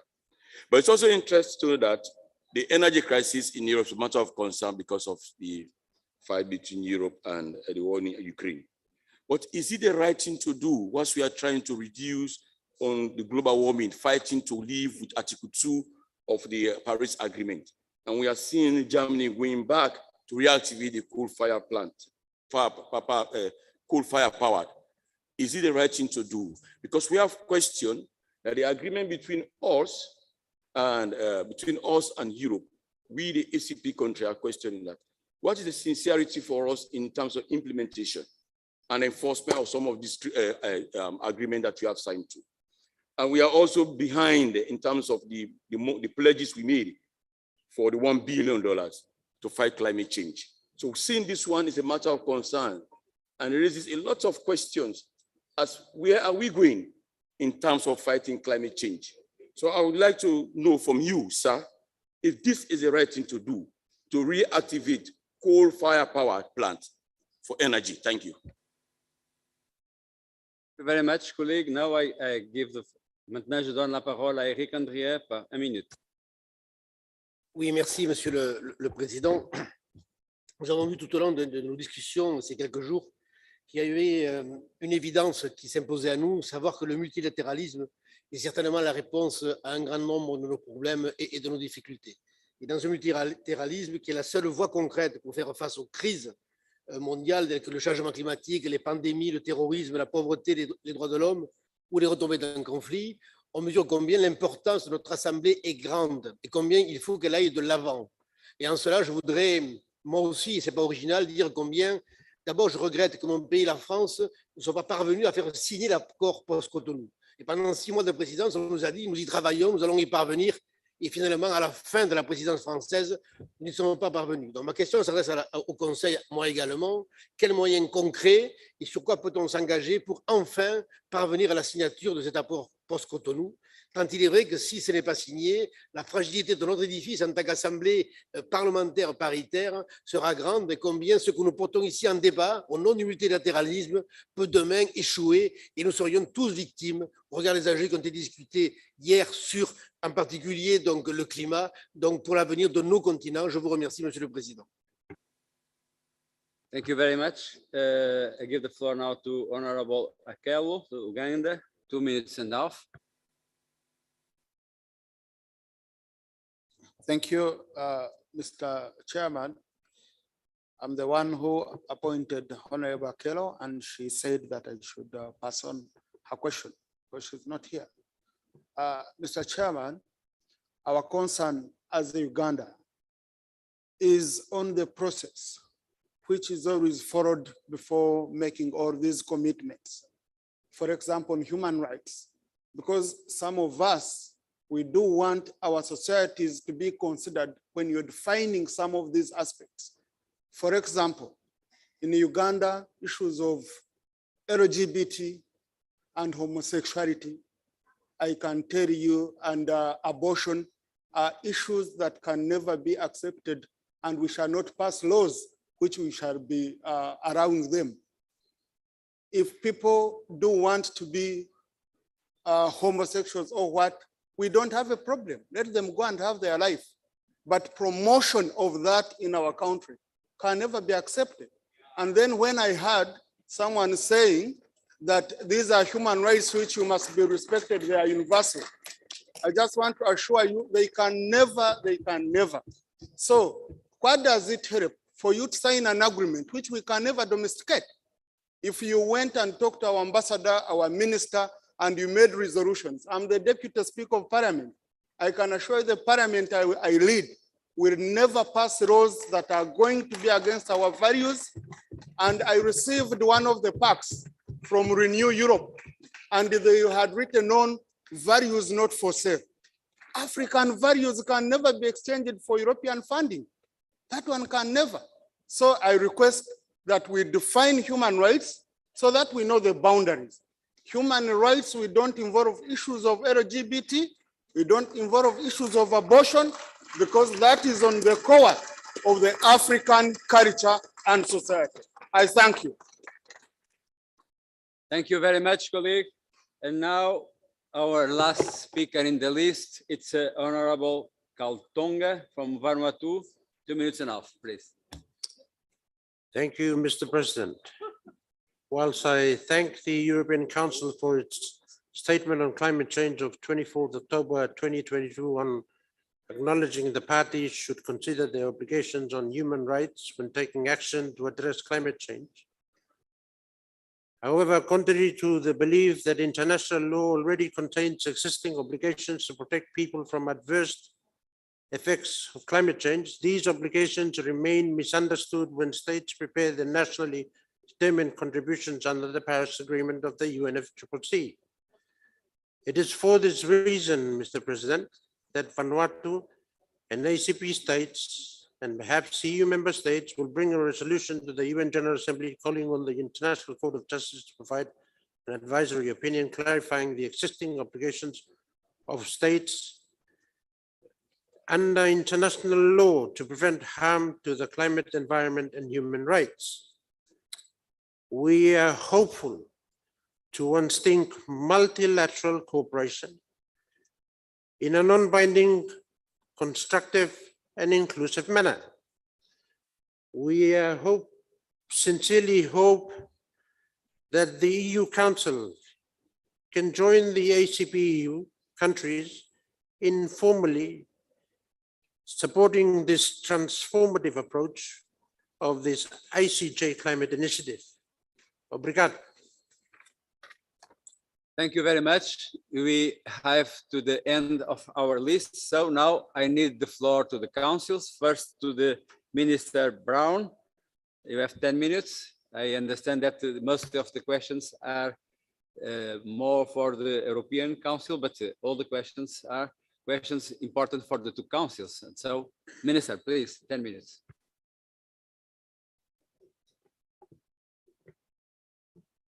Thank you very much, Mr. President. I agree. I listened very closely to all of the questions that were posed.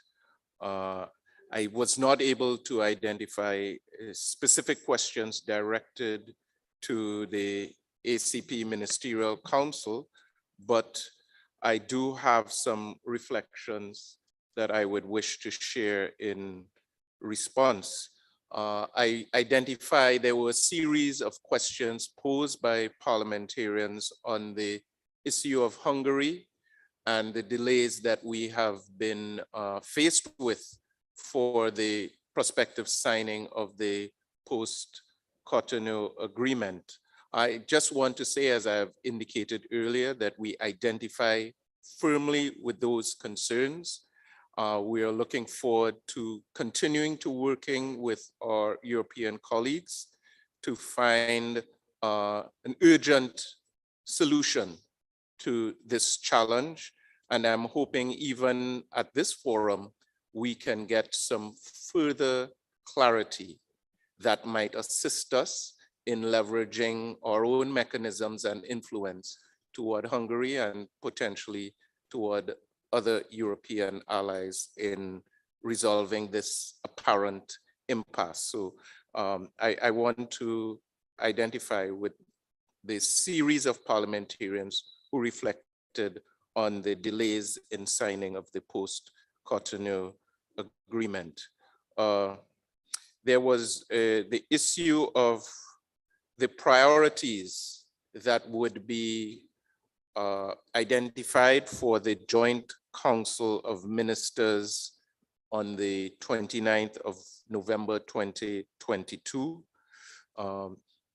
There was some reference in that question to the issue of South Africa and also to the fight against terrorism in northern Mozambique. Again, I'm looking forward to this joint council on the 29th of November, and it is our hope that we can have open and transparent exchanges to address the priorities that have been identified by the parliamentarian, as well as a range of other issues that remain on the agenda at this time. There was a question on security and terrorism. Again, these are concerns that were not limited to the questioning state, but are concerns across the ACP region. I identify with the questioner in that regard. There was a reflection on the interrelated nature of crime, including human trafficking, drug trafficking, and all the other aspects, and the need for more effective capacity building.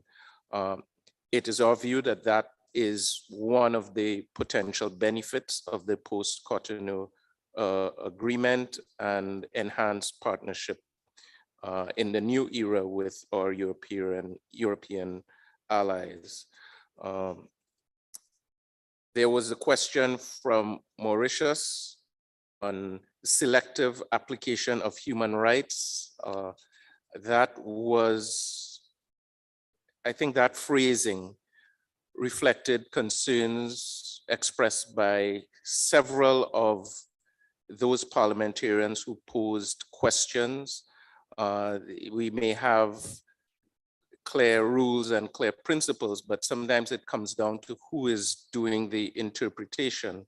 And once again, I don't have a solution or an answer to the Mauritius question, but I do want to identify with the underlying concern and to continue to work with them and other partners to address what can be seen as selective application of human rights. Principles are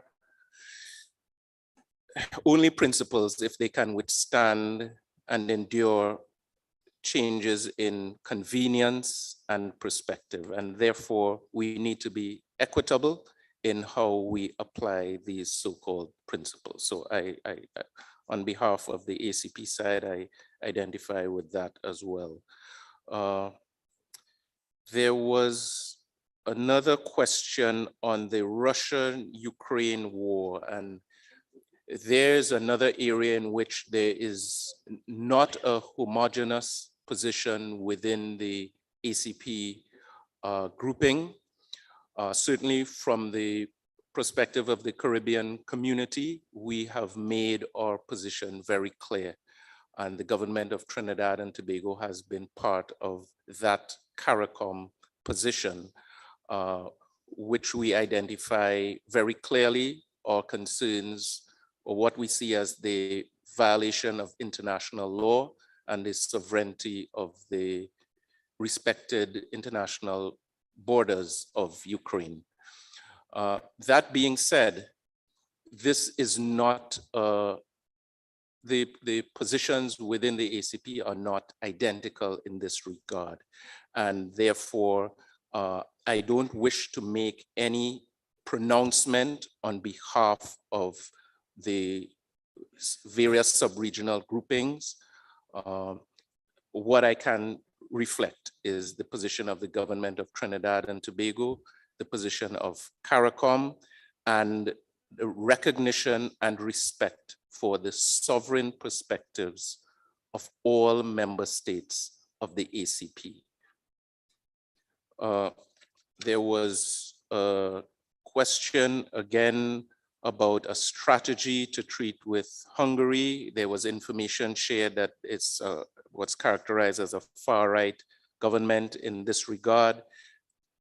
And there was some link to a position against migration. We are very concerned by these such information, and we are hopeful that the European side would find a formula that would allow us to remove this impediment from our joint progress.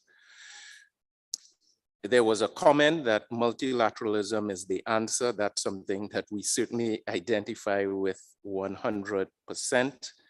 And then our brother from Uganda made a very strong statement and question and admonition around the issue of respect for traditional values of Africa, and those are not limited to Africa, but other parts of the world as well.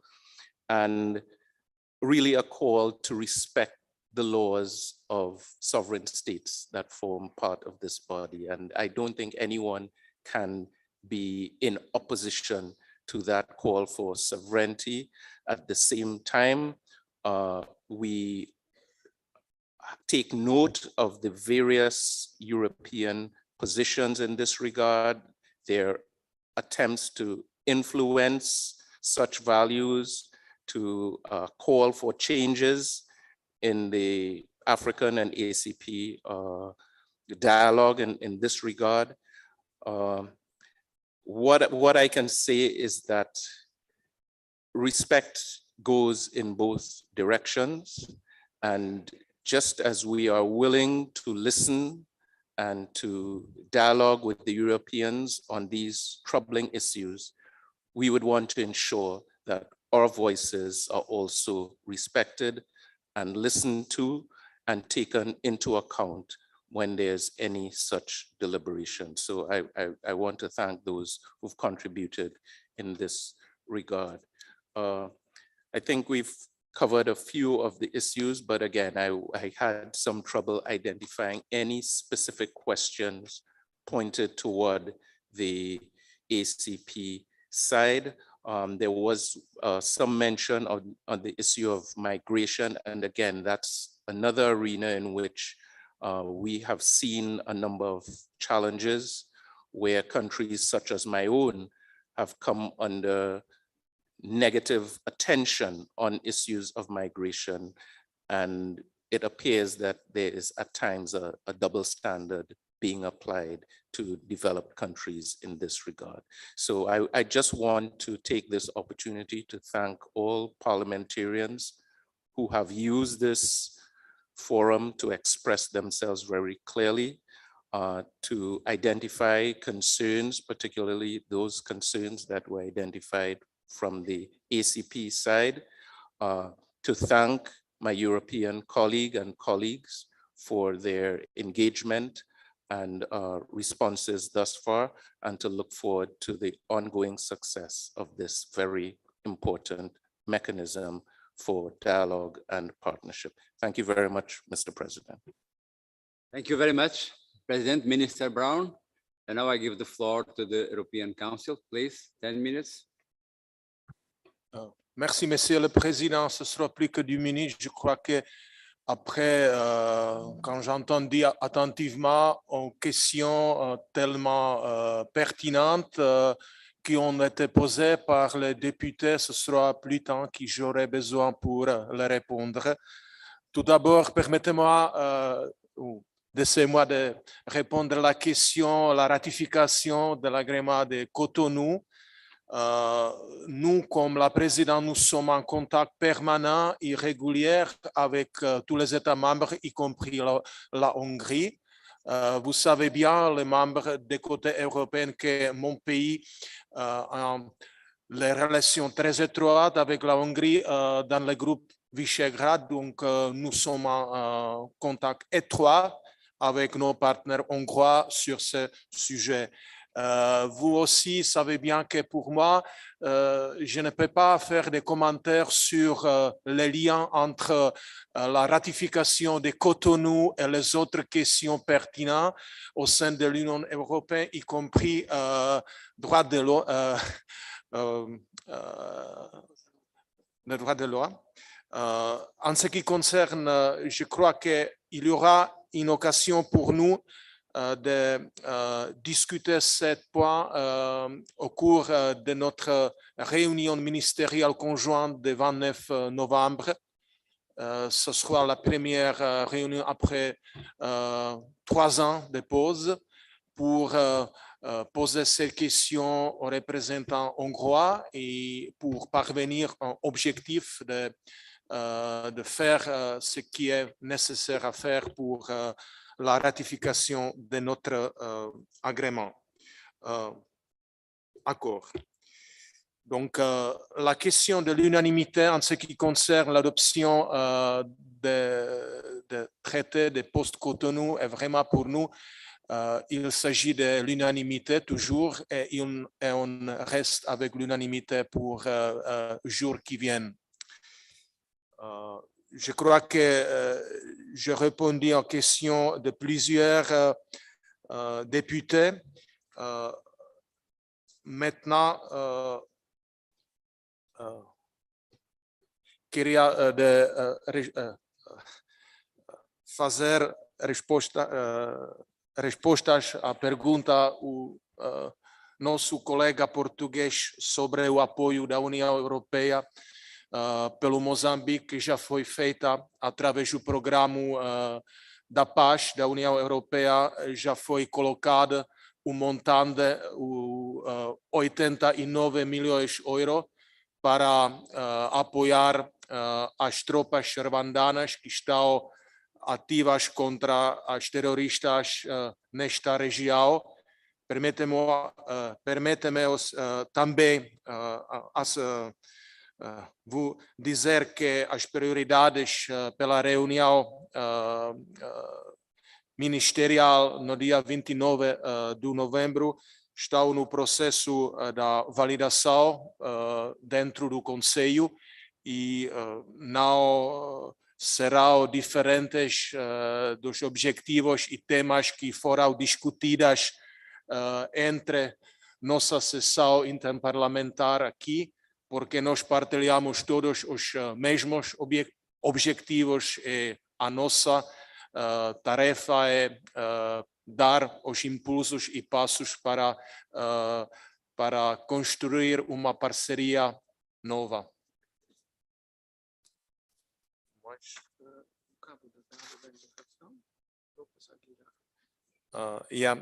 To distinguish a member of European Parliament, Mr. Lopez Aguilar, about our effort to fight against terrorism and transitional crime.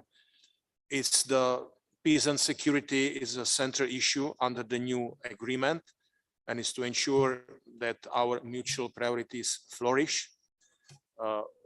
I believe that regional and multilateral cooperation are at the center of the partnership in this area, with commitments to work together on the peaceful resolution of conflicts and to tackle organized crime, terrorism, violent extremism, and the growing threat of cybercrime. It is also applicable to Africa, because in Africa, the instability and insecurity are often linked to local or national factors, but their dynamics and impacts can rarely be limited to the boundaries of individual states. We have several programs which are under review or will be launched in foreseeable future under our regional multi-annual indicative program.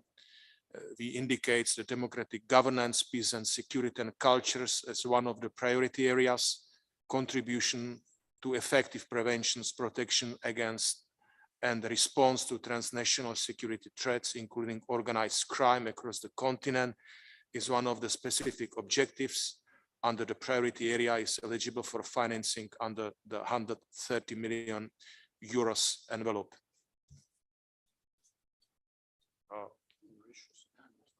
About climate finance and renewable projects, to honorable member from Mauritius, we are the world's leading contributor of development assistance and the world's biggest climate finance contributor, as I've already said in my opening remarks. We provide at least a third of the world's public climate finance. Of our collective finance amounting is more than 23 billion euros, and 27% was spent on adaptation and 21% on actions covering both mitigation and adaptation objectives. We will continue with member states our efforts to scale up climate financing. We have a 30% spending target for climate laydown in the neighborhood development and international cooperation instrument, with an additional 4 billion euro for climate finance until 27, which equates to a 35% climate finance spending target. This represents an unprecedented effort from the EU to tackle climate change. We'll continue to press, as we always did, for more climate ambition. After the ambitious pledges and commitments, it's a high time to implement and start working to reduce emissions by half by 2030.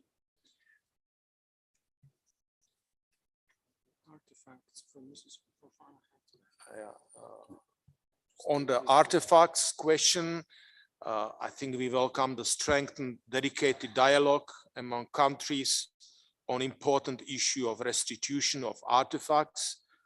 Culture falls under national competence. Nonetheless, this is not a matter of the post-Cotonou agreement, but a very important element of bilateral cooperation between our EU and ACP countries. Recently, I think that we have witnessed that many artifacts have been returned to its rightous owners. So this, shadow of history has been remedied by the appropriate measures taken by respective national governments. However, on the behalf of the presidency, as you may know, my country has never been in a position of none of these artifacts, so I cannot express myself anymore on this issue. To Mr. Lega question, I think that protecting and promoting human rights and democracy is a key priority, as I've said, for external action, and it's always been the long-term priority. Our integrated approach based on human rights encompasses political, diplomatic, humanitarian, peaceful, security, and development actions in the short, medium, long term. In 21, we updated our toolbox on the rights-based approach from 2014. Now it puts the human rights and the rights holders at the center of EU external action. We have the EU Action Plan on Human Rights and Democracy until 24. Is the only instrument of its kind aimed of promoting a values-based agenda on the world stage.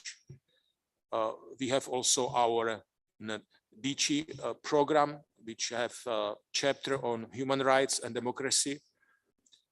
This brings support to human rights and human rights defenders in situations when they are most at risk, support to other EU priorities like death penalty, torture, fights against impunity, freedom of religion and belief discrimination, support to democracy, rule of law, political participation, justice, public finance management, and so on, so on.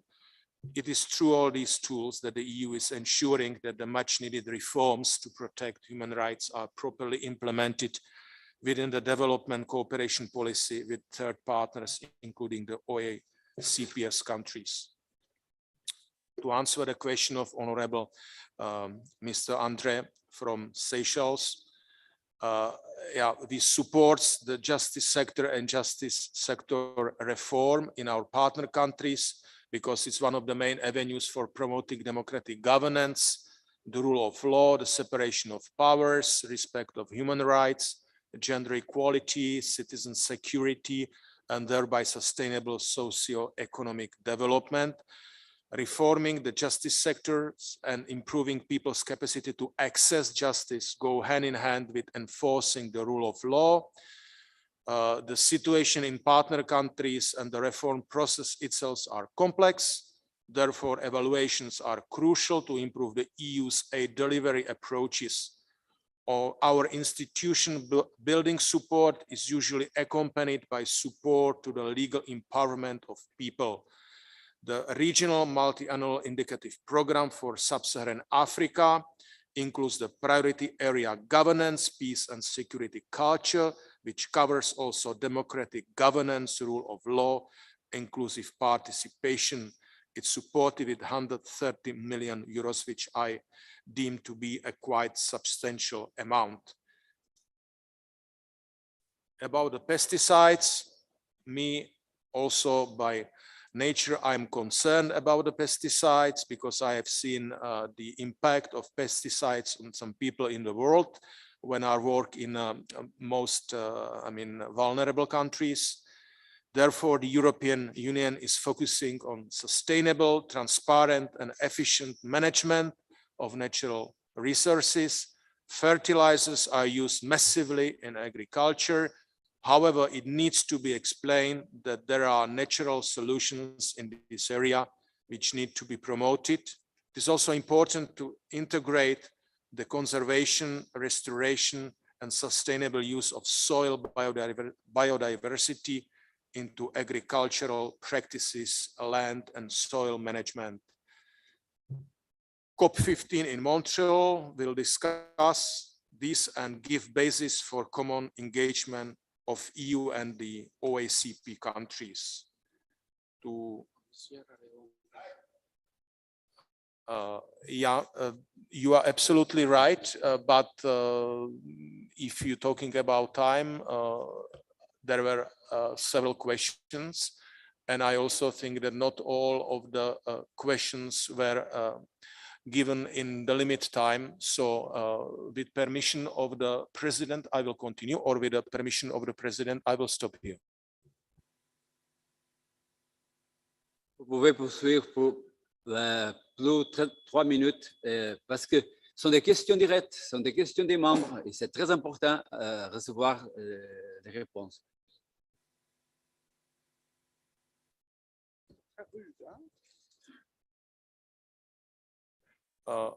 Je crois que j'ai des questions à répondre maintenant, Monsieur le Président. Yes, donc, permettez-moi. I beg. Mr. President, these are vital questions we have asked. From the ACP side, the President said we have alluded questions to the European side. I don't see, in fact, why we should give him a minute to answer those questions. These are questions are very vital for him to answer to us. We want to listen and we want him to give us the answers. They are very good. Let us give him a free time to answer the questions. Why are we limiting him? He will give, yeah, let him give us. We are listening. Thank you. Give him more time. C'est exactement ce que j'ai fait. J'ai donné 10 minutes au président, mais je n'ai pas coupé ni l'intervention initiale, ni les réponses. Et maintenant, le représentant du conseil m'a demandé s'il peut continuer. Je dis oui, vous pouvez continuer 3 minutes et si vous avez besoin, vous pouvez continuer à répondre à tous les membres qui vont faire des questions, s'il vous plaît. Merci pour prolonger le temps pour répondre aux questions. J'ai que des questions à répondre, mais je saisis cette occasion à dire à vous que c'est bon à discuter entre nous, parce que la discussion qui est vivante, la discussion est fructueuse et productive. Donc, pour nous, c'est ici un échange de vie. Et en nom de présidence, j'aimerais de continuer d'échanger avec vous, de débattre avec vous, de faire des ponts. Okay, then there was the question on the climate change from a deputy from Sierra Leone. As I said, I mean, the EU has always been the biggest donor to our joint efforts to fight the climate change. Our collective finance amounts to 23 billion euros, almost 1/3 of this 100 billion climate goal. This is the EU commitment. We are determined to continue. We acknowledge the expectation that vulnerable OACPS countries have for averting, minimizing, and addressing loss and damage from climate change. There are contributions, there are mitigations of this impact. We are funding the cooperation with ACP countries on climate change, our co-finance to somehow overpass these difficult times amounts to 1.7 billion euros from 2014 to 2018. We are determined for another allocation. There is an important element is the ACP-EU Global Climate Change Alliance program. It's 70 million euros program that supports your country's efforts to address the climate change and implement appropriate adaptation and mitigation of responses. It's important. There is also another element is the intra-ACP climate services and related applications program of 85 million initiative aiming to strengthen the climate services value chain in your countries. Climate change is also a horizontal priority of the new instrument. At least 30% of the overall financial envelope of 80 billion will be spent on action targeted at adapting and mitigating the impact of climate change in the partner countries. This is our commitment, which we will stick to it. And that's the last question to Honorable Deputy Speaker from Uganda. As I said previously, the post-Cotonou clearly reaffirms the joint will of EU ACP to protect, promote, and fulfill human rights in compliance with UN Charter, Universal Declaration of Human Rights, and international law. I mean, this all has been agreed, and I have nothing more to say. Then about the Vanuatu initiative, the European Union takes the issue of tackling climate change very seriously, as I have said, and we are actively engaging with all partners regarding this challenge. This is also an important point of cooperation with you, with the partner country. We together agreed to include the presentation of the Vanuatu initiative on the agenda of the ministerial meeting on 29 November, and the presentation will allow for an in-depth assessment of this initiative in our capitals. I hope that I have answered all questions, and thank you for your attention. Merci beaucoup. Je crois que de quelque façon, vous êtes ouvert à répondre à des questions écrites qui sont envoyées pour les membres et nous savons aussi que en tant que Assemblée parlementaire paritaire, nous devons faire notre travail de scrutiny et de questions permanentes à la Commission, au Conseil, à toutes les institutions pour faire développer ce que sont nos objectifs. Merci beaucoup por votre apresentação. E vou passar a português. Antes de dar a palavra, passar a palavra. We have a question from Kenya. It's not catch the eye, no? Okay. It's a special, I will give a special moment of 2 minutes to Kenya to seek a clarification for an answer, but it's only one. There are no catch the eye. But is one exception, 2 minutes, please. Thank you very much, Mr. President. I think I want a further explanation on the issue of pesticides. You've glossed over that issue, but the question is that we know that European companies are manufacturing dangerous pesticides that have been confirmed and banned in Europe as being harmful to human health and a danger to our biodiversity. We need a commitment that those companies, namely Bayer AG and BASF, which are both based in Germany and other parts of Europe, to stop exporting the harmful chemicals to African countries, ACP countries, particularly Kenya. Thank you. Je demande au Conseil s'il va faire quel commentaire. Aucun commentaire ou prendre la note? Non? Je crois que c'était seulement un commentaire, pas la question, mais nous sommes tous d'accord que c'est très dangereux d'exporter les pesticides et nous tous suivons les règles de l'Union européenne. Et c'est aussi pour les pays concernés à interdire l'échange de ça. Pour moi, je ne suis pas au courant avec ce problème des compagnies allemandes et je ne suis pas en position de vous répondre ça. Thank you very much. Now I give the floor to Minister Andrew, if you want to say something in the end of this debate.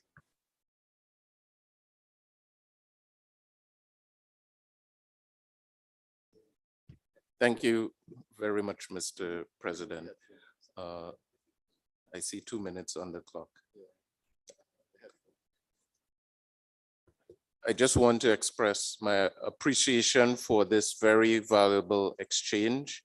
I wanted to reflect very briefly on the question and the response on the return of works of art to Africa, which really touches on a broader theme of reparations for the damage done during the colonial period, the effect of enslavement and the genocide of native populations. And that's something that we will continue to discuss. The other closing comment I would want to reflect on is that I was very pleasantly surprised by the progressive voice that came from many European parliamentarians at this forum. And sometimes we get a neutered, somewhat filtered voice coming as Minister of Foreign Affairs through official channels and the ambassadors in our country. But I want to say to some of our European allies that your voices sound somewhat like our voices, and I want to encourage you, the more progressive elements, to keep up the efforts in that regard. And finally, I want to thank the government and people of Mozambique for bringing us together at this important joint assembly, and to thank the chair, the co-chairs, the presidents of this forum, and to all parliamentarians gathered. As a former two-term elected parliamentarian myself, I respect and value the work that you do encourage your ministers to attend our meeting on the 29th of November this year. God be with you, and thank you for your efforts. Keep up the excellent work. Thank you, Mr. President. Muito obrigado, colegas. E antes de passar a palavra ao meu co-presidente, Peter Canoreia, que vai fazer a moderação do ponto 19º, eu gostaria de assinalar publicamente a honra que foi para mim trabalhar com ele, enquanto meu co-presidente, durante os últimos 2 anos, em contexto muito difícil, em contexto online, muitas vezes, sempre com uma enorme compreensão, sempre com um enorme sentido de chegarmos a soluções capazes de servir a África, as Caraíbas, o Pacífico, a União Europeia, e queria simbolizar isso, fazendo uma pequena oferta, oferecendo-lhe uma garrafa de vinho do meu país, uma garrafa de vinho do Porto, que é uma marca da minha identidade enquanto português, mas ao mesmo tempo também oferecer um livro de Moçambique, porque hoje todos somos moçambicanos. Muito obrigado, meu co-presidente.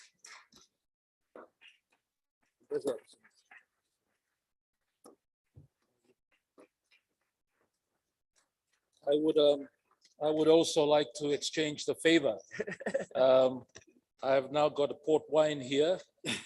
I cannot provide you some more alcohol, but I am very happy to have worked with you as well over the last 2 years. It has been definitely difficult in terms of our circumstances with COVID, but I think we got a lot done together. And thank you so much for your friendship, cooperation, and support. And it was an honor. Thank you.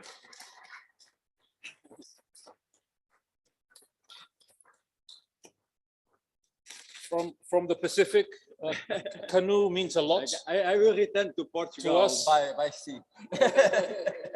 It means connection and communication. Without this, we cannot communicate with many of our islands. So this is a symbol of a communication that we've had over the last 2 years. Thank you so much.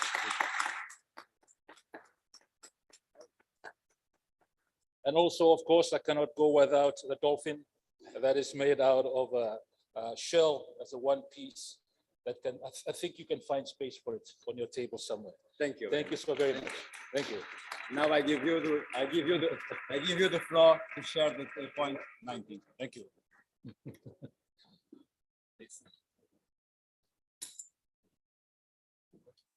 Oh, forgot a paddle. Thank you so much, colleagues, for indulging us in this exchange. It is very much appreciated, very much. We now move on to item 19, which is a mechanism for stakeholders consultation and engagement under the post-Cotonou agreement. The new EU-OACPS partnership agreement includes ambitious commitments of engaging stakeholders, in particular, Article 95 on setting up an open and transparent mechanism for structured consultation with stakeholders.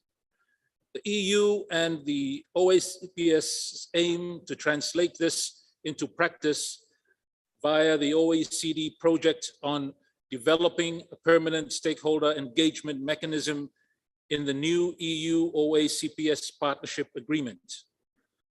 For our meeting today, we have invited the OECD to tell us more about the mechanism and give our views on how we see this engagement with stakeholders.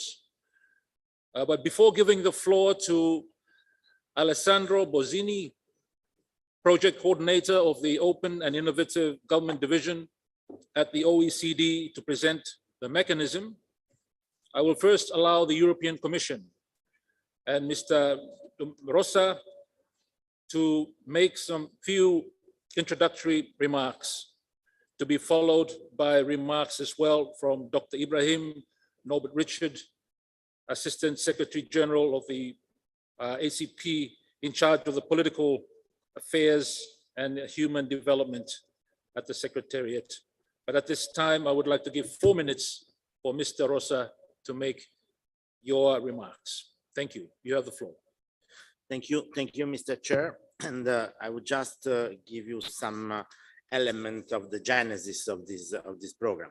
During the negotiation, both parties, the EU on one side and the ACP on the other side, realized that Cotonou, in a way, felt a little bit short in terms of stakeholder consultation.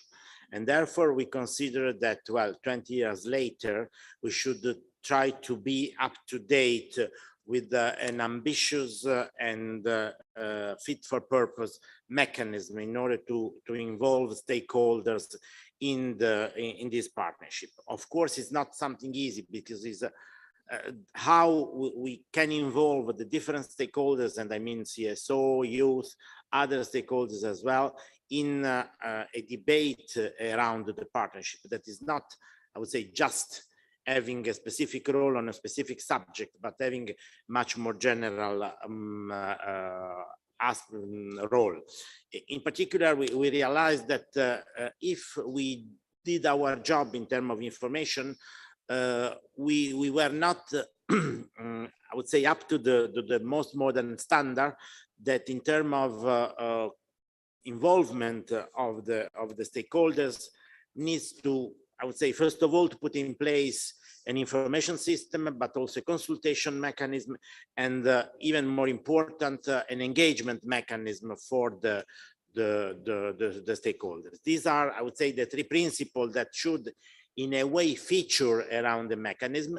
And in this sense, I think that we try to, I would say, rely on the expertise of the organization that is at the forefront in this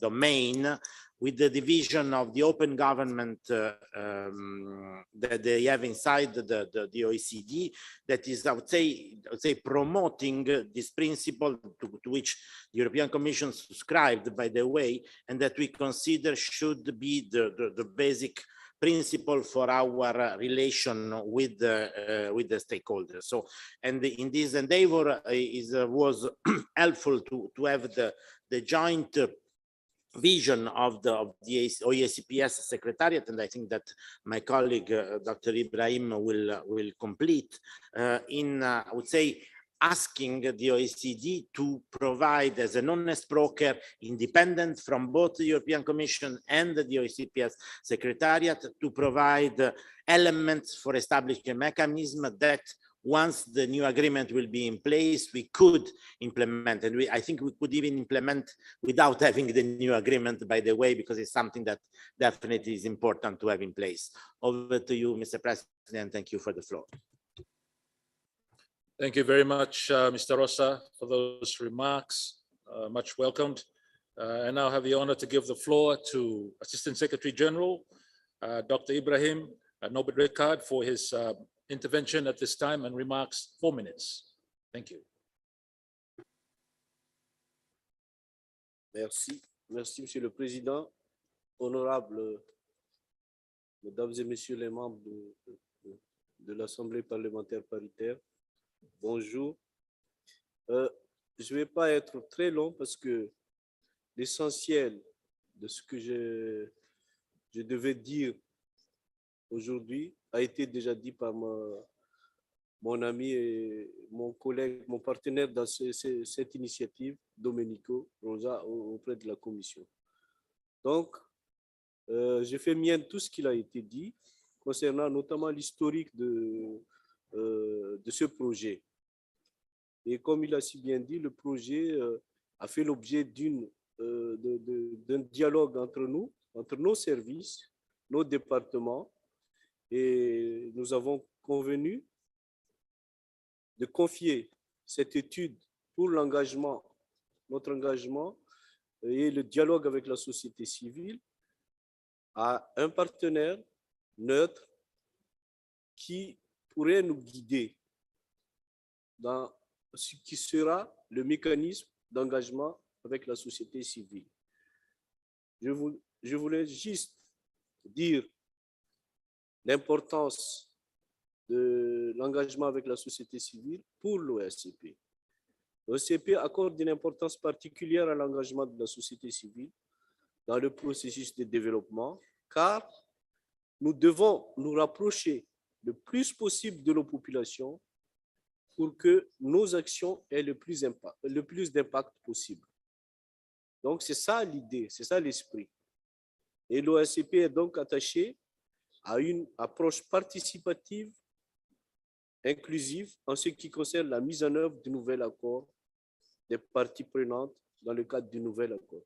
Donc, voilà l'esprit et l'importance qui est accordée à ce projet. Nous avons donc fait un tour d'horizon de tous les partenaires possibles pour ce projet et nous sommes tombés d'accord sur un choix qui nous semblait le plus pertinent, c'était l'OCDE, compte tenu de ses expériences dans ce domaine, non seulement dans les pays occidentaux, mais également dans les pays en voie de développement et notamment en Afrique, dans les Caraïbes et le Pacifique.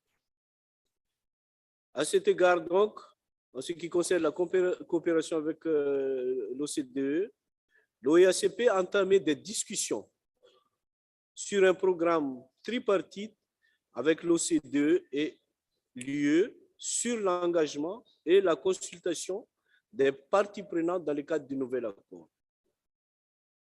Et lors de sa réunion de décembre 2021, le Conseil des ministres OACP a approuvé une note conceptuelle sur les modalités d'engagement avec l'OCDE et a chargé le comité des ambassadeurs OACP de finaliser les différents processus et de lui faire rapport à sa prochaine session. Le sous-comité concerné a examiné ensuite les termes de référence de ce projet qui a été approuvé par le comité des ambassadeurs. Et l'OACP se réjouit aujourd'hui de pouvoir collaborer étroitement avec l'OCDE sur cette initiative. Afin de garantir que le processus reste inclusif, nous avons estimé qu'après l'engagement au niveau du sous-comité, du comité des ambassadeurs et du conseil des ministres, il est judicieux que le projet soit présenté à cette auguste assemblée pour ses commentaires. Et le processus est actuellement au niveau de la consultation avec toutes les institutions OACP et se conclura par des consultations avec les différents responsables publics et autres parties prenantes au niveau de chaque État membre. Voilà donc, honorable, le processus qui nous a amenés ici. C'est un processus qui a commencé à Bruxelles au niveau des institutions OACP, qui continue auprès de l'Assemblée parlementaire paritaire et qui se terminera au niveau national par des consultations aussi de toutes les parties prenantes et des responsables publics. Je vous remercie, Monsieur le Président. Thank you very much, Excellency, Assistant Secretary General, Dr. Ibrahim, for those remarks. I now give the floor to Mr. Bozzini. You have 12 minutes.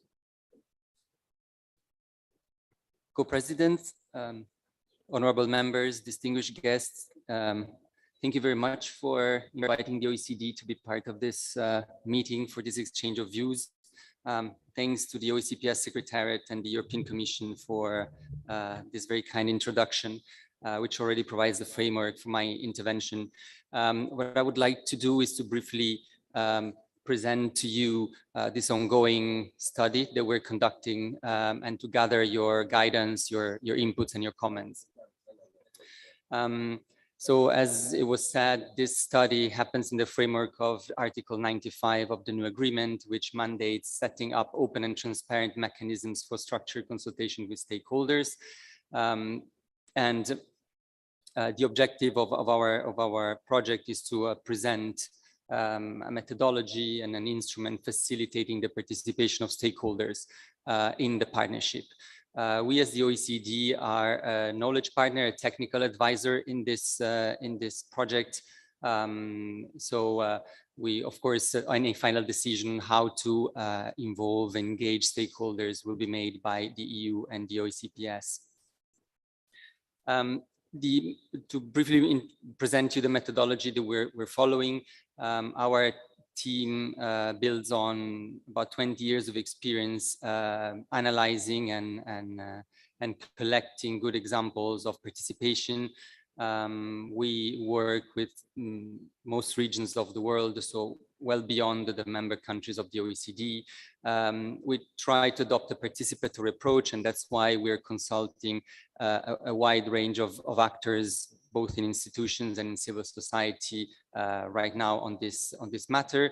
We adopt a comparative approach, so we look at good practices across the world, and our own recommendations, of course, and we complement our own expertise with peer reviewers from the public administrations of our member states. Up to now, we've been reviewing good practices at global level of stakeholder engagement for inspirations to look what are the aspects that are working best. We've been collecting, evaluating data, conducting interviews with a wide range of actors, and we're reflecting about the recommendation that we would like to put forward. These recommendations will be discussed with the EU, with the OECPS, and then based on the feedback that we will receive, we will develop a more detailed document, which will be again submitted for discussion to the parties, so the EU and the OECPS, and then we will finalize the work hopefully before the end of next year. I would like to mention a couple of issues that are emerging from our consultation and our analysis that could be considered once deciding about the stakeholder engagement mechanism that the parties will craft. First point is how to institutionalize stakeholder engagement, moving beyond and away from ad hoc consultation to more permanent engagement on a rolling basis. Then clarify the expectations. So when we consult stakeholders, what are the inputs that you're seeking and what you want to do with the inputs that you will receive from stakeholders. Also, how to engage a combination of stakeholders, including CSOs, business individuals, more informal groups, through a mix of tools online and offline. One aspect to consider is how to provide feedback to stakeholders on the inputs that they will make. Otherwise, we'll probably not engage anymore.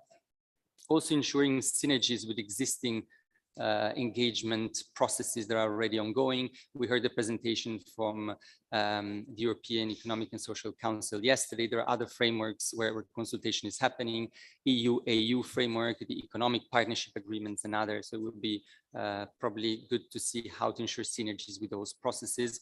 Of course, establish an M&E and indicators to see whether the engagement is successful or not.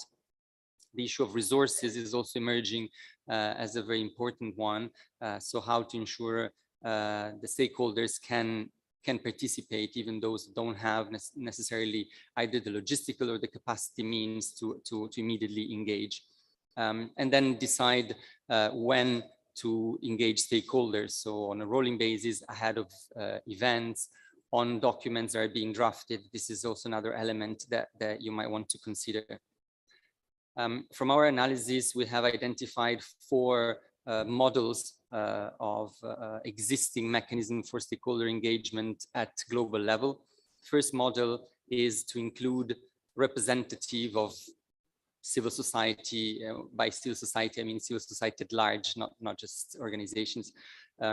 So including representatives of civil society in the official organs of a partnership, either as participants or as observers. Second model would be to establish a consultative body made exclusively of non-governmental actors that has an advisory function to the official bodies of the partnership. A third model is to establish a body that is mixed, so with mixed representation from government, public institutions, and non-governmental actors to discuss recommendations. And finally, another model would focus on individuals rather than organizations, a model that could be selecting citizens, like a citizen assembly, to be consulted. And of course, the parties, the EU and the OECPS, could of course choose a combination of these models and adapt them as needed. Another important aspect that is emerging in our consultations is how to link the different level. So how to make sure that the inputs go up, I would say, from the local to the national to the regional and to the global EU ACP level. And at the same time, how to make sure that the right expertise is at the table, so that when authorities discuss health or climate change, you can get the appropriate inputs from stakeholders that are experts in the field of health and climate change. And then there's the issue of the bodies that might be set up to manage, to facilitate, to coordinate that stakeholder engagement mechanism. One very important aspect that comes back in most interviews and that we're conducting is how to ensure that the stakeholder engagement mechanism is inclusive and is not dominated by one category of actors, such as international NGOs or others. And there are few points here. One is the importance to conduct capacity building, including at local and national level, to ensure that non-governmental actors are able to engage, on top of logistical support to attend meetings, for example. How to find the right combination of tools for participation, both online and in person, have their pros and cons. Communication is key to make sure that those groups that are often underrepresented are involved and know about the consultations, for example, that are being launched. The criteria to identify the stakeholders to be consulted will be key to ensure that the system works, knowing that many actors prefer self-selection, so deciding themselves who will attend. And then, of course, the issue of languages, which is key to ensure inclusiveness. So to conclude, I would be looking forward to hearing your feedback about what I just presented and some of the issues that I outlined, but also if you are aware of any good system to engage stakeholders in your countries or in your regions, we would be happy to hear from you. Also your recommendations on how to ensure inclusiveness of stakeholders in the future partnership. And most importantly, how do you see the role of the JPA and of parliamentarians at large in ensuring bringing the voice of stakeholders into the partnership? Thank you very much for your attention and looking forward to your comments and guidance. Thank you.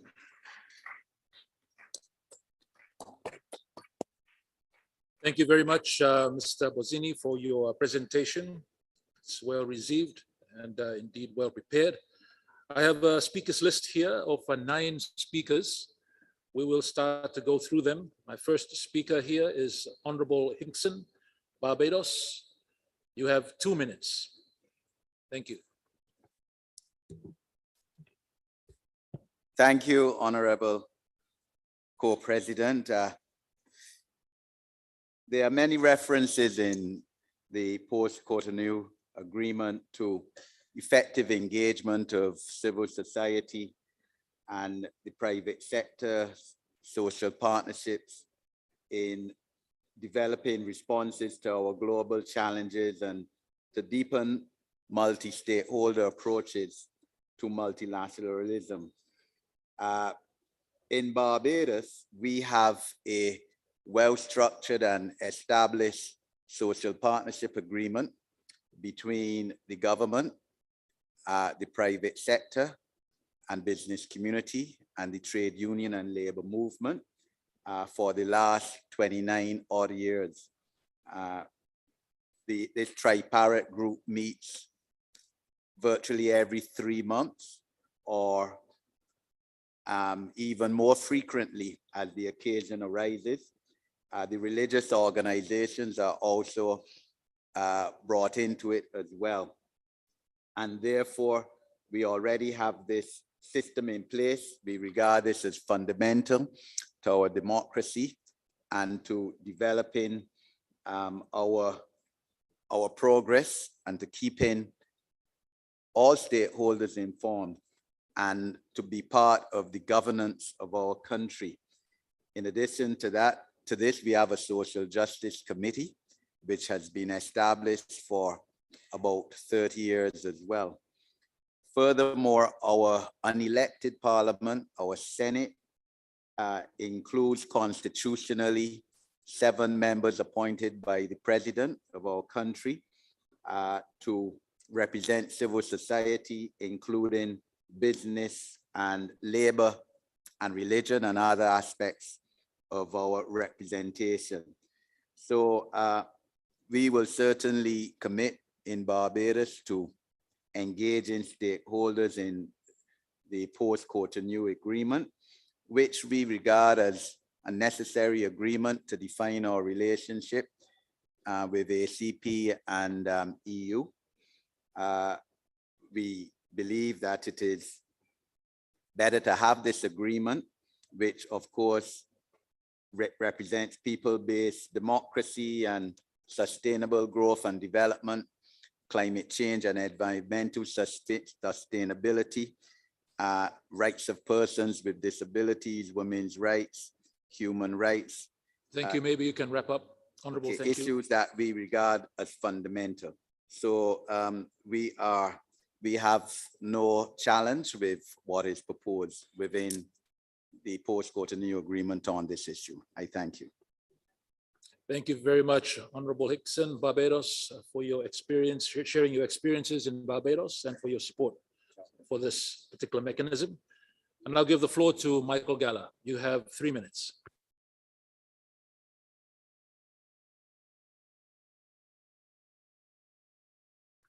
Thank you for yielding the floor. And now give the floor to Honorable Diallo, Guinea. You have 2 minutes. Merci, Monsieur le Président. J'ai suivi avec attention cette présentation. Avant d'être parlementaire, je suis avant tout un acteur de la société civile. Donc, je me réjouis de savoir que les questions d'inclusivité ont été prises en compte dans cette présentation, en ce sens que je suis issu d'un parlement de la transition et qui est composé majoritairement d'acteurs de la société civile. Donc, l'inclusivité, la prise en compte de tous les acteurs dans la marche de nos États est fondamentale. Nous devons apprendre à dialoguer et aussi à prendre en compte la voix des minorités.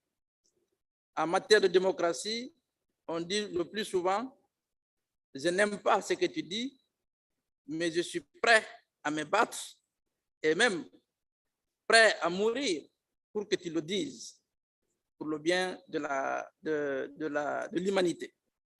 Donc, il est fondamental que nos États apprennent à prendre en compte la voix de la société civile, la voix des médias, des communautés dans la marche de nos nations. C'est fondamental pour la démocratie et c'est fondamental pour la gouvernance. Je vous remercie.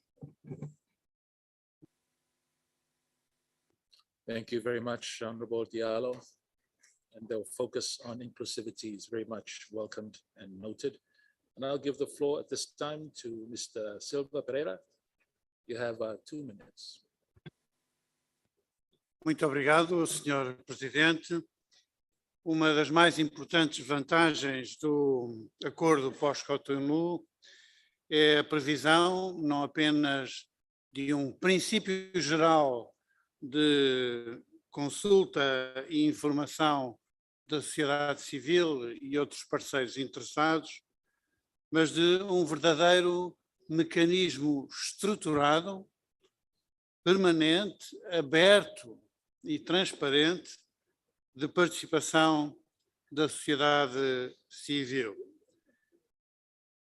Nós aguardamos com expectativa o trabalho e as recomendações da OCDE nesta matéria. E acrescentaria duas observações para o trabalho da OCDE. Em primeiro lugar, a importância de valorizar os já existentes fóruns das mulheres e da juventude, que podem ser também instrumentos desta participação estruturada. Em segundo lugar, na procura de boas práticas, eu chamaria a atenção para a experiência daquilo que chamamos os Domestic Advisory Groups, na aplicação dos acordos comerciais da União Europeia com muitos países do mundo e que são justamente instrumentos estruturados de participação. É essencialmente a nível nacional, mas provavelmente no quadro desta nossa parceria justifica-se que tenham uma estrutura de âmbito internacional ou pelo menos regional. Mas penso que essa experiência é valiosa, tem bons resultados e deve ser considerada pela OCDE nas suas recomendações. Thank you very much, Mr. Pereira, for those concrete suggestions and ways forward, well noted. And I'll give the floor to Honorable Songwe Malawi. You have the floor. 2 minutes. Thank you very much, Co-President, for the opportunity. And I would also like to thank the presenter from OECD for this wonderful presentation. Mr. Co-President, my concern, while this is very beautiful, and I'm sure we don't mind about the capital, the expenditure in engaging this entity to do the consultations, my biggest concern is the order and the manner in which we are proceeding. I get the view that we are merely being reduced to a rubber stamping role. How I wished these consultations about the treaty should have started by engaging actively the national parliaments before we came to this stage that we should be considering now. As it turned out yesterday, Co-President, you could see that the House has got serious misgivings about the governance structure that has been proposed by the pending post-Cotonou agreement. And obviously, there are serious misgivings in some provisions of the treaty itself, which requires that we should be able to engage actively at national parliament level and with our people whom we represent before the ratification could have been done. For example, Articles 36.2 is introducing SRHR, a term that has been heavily contested, but we haven't been given a chance to consult with our people. Article 40.6 it talks about Beijing Declaration, IPCD. These are non-legally binding documents, but they have been made reference to in the new treaty. Article 88 is creating a Council of Ministers co-chaired by the EU with the power to make binding legal decisions, which will have much threatening on our own sovereignty. Article 97, it is introducing supremacy clauses, which will weaken our own regional and sub-regional treaties. These are some of the concerns, Co-President, that we have. We are happy with the engaging of the OECD, but what we are not happy with is the order, the manner in which we are proceeding. Thank you. Thank you very much, Honorable Songwe Malawi, for your points of view, well noted. I now give the floor this time to Mrs. Fofana. You have the floor. You have 1 minute. Merci, Monsieur le Président. Je voudrais juste ajouter une petite note à tout ce qui a été dit.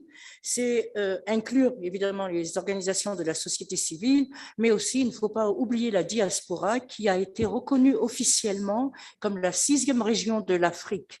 Et je pense qu'il faudrait l'ajouter, enfin la mettre de façon explicite. Nous avons ici dans la salle, par exemple, aussi des députés de la diaspora qui sont ici, celle de la Guinée, par exemple, qui est pour la Belgique, la France. Et je pense que cela pourrait aussi augmenter la qualité de nos échanges et enrichir le débat. Merci. Thank you very much, Mrs. Fofana, for your contribution. It's noted. And can I now give the floor at this time to Honorable Atim, Uganda. You have the floor. You have 2 minutes.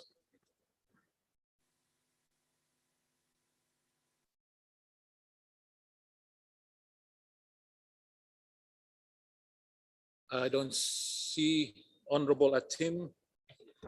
Thank you, Co-Chair.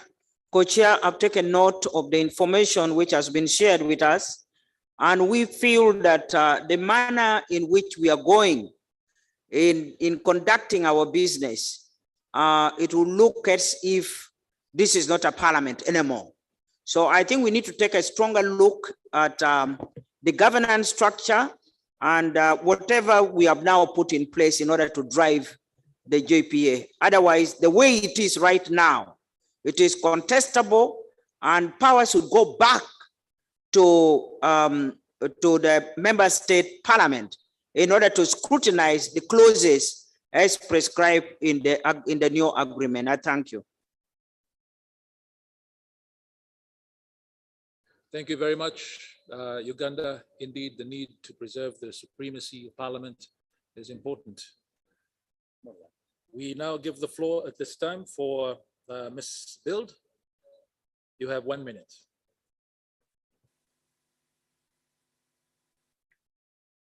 Merci, Monsieur le Président.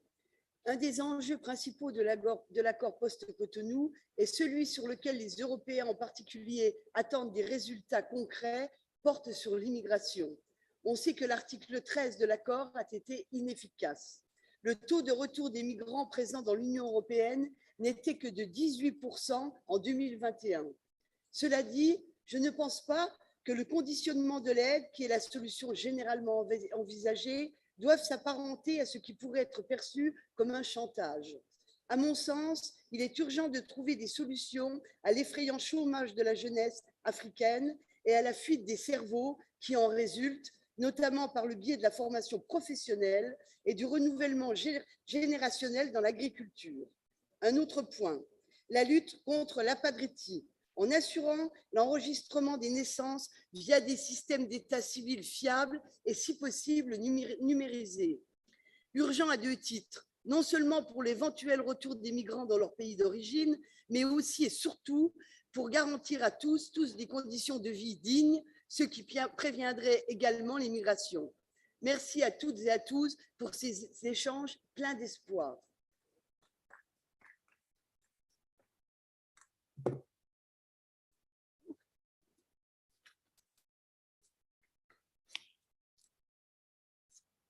Caros colegas, conforme estabelecido, faltam alguns segundos para as 12h30, momento em que estabelecemos a hora para votarmos. Vamos, portanto, proceder à votação. Temos apenas uma emenda na resolução que tem a ver com a COP27, 7 emendas na resolução sobre a garantia de acesso ao mercado. O voto é muito simples. Quem quiser votar a favor, eu já dou a palavra, colega. Quem quiser votar a favor, vota com sinal mais. Quem quiser votar a favor, contra, vota com sinal menos. Quem quiser abster-se, vota com o sinal branco. Colega, embarca o E, por favor.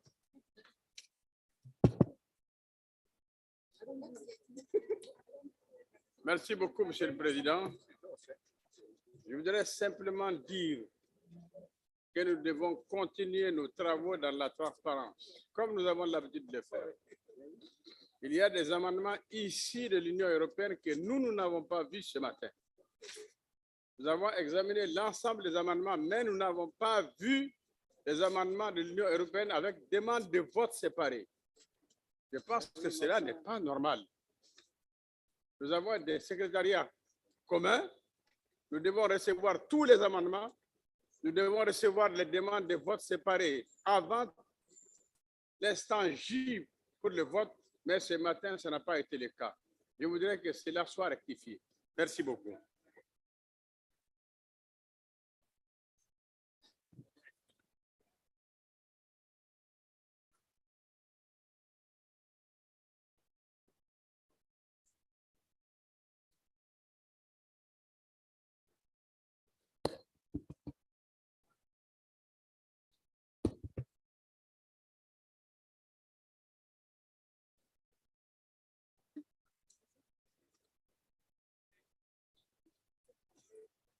Thank you. Mr. President. I'm from Uganda. Sorry? There is an issue that I would want us to be acquainted with. A colleague from Malawi has raised a concern that should be of great importance to each of us that is here, and a colleague from Uganda raised it the same. The way we are proceeding seems not to be comforting to most of us. Now, the next item on the agenda is to vote. We are not protesting to vote, but there are several issues that have been raised and to which we've not gotten answers. The procedural matters happening.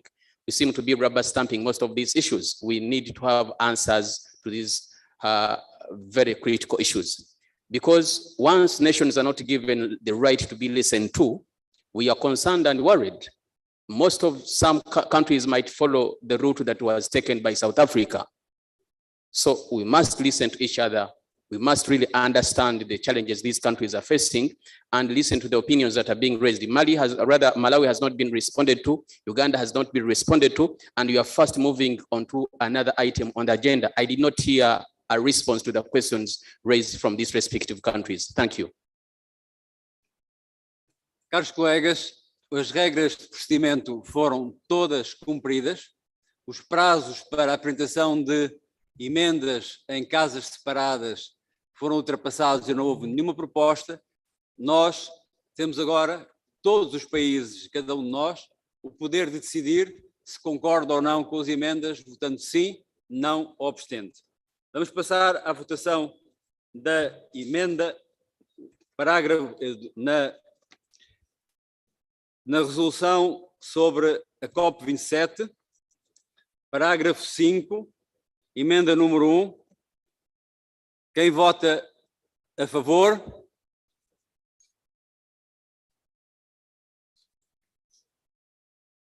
Quem vota contra? Quem se abstém? É claramente aprovado. Passamos agora à resolução sobre o mercado, acesso ao mercado. Parágrafo... Peço desculpa.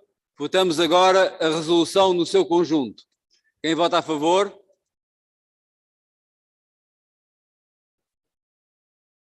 A favor agora, por favor. Quem vota a favor? Quem vota contra? Portanto, aprovada por maioria, 3 votos contra.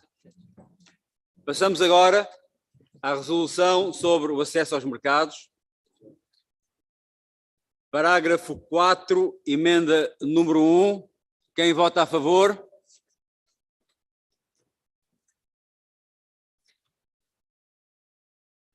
Quem vota contra? Claramente aprovado. Parágrafo 5, emenda número 2. Quem vota a favor?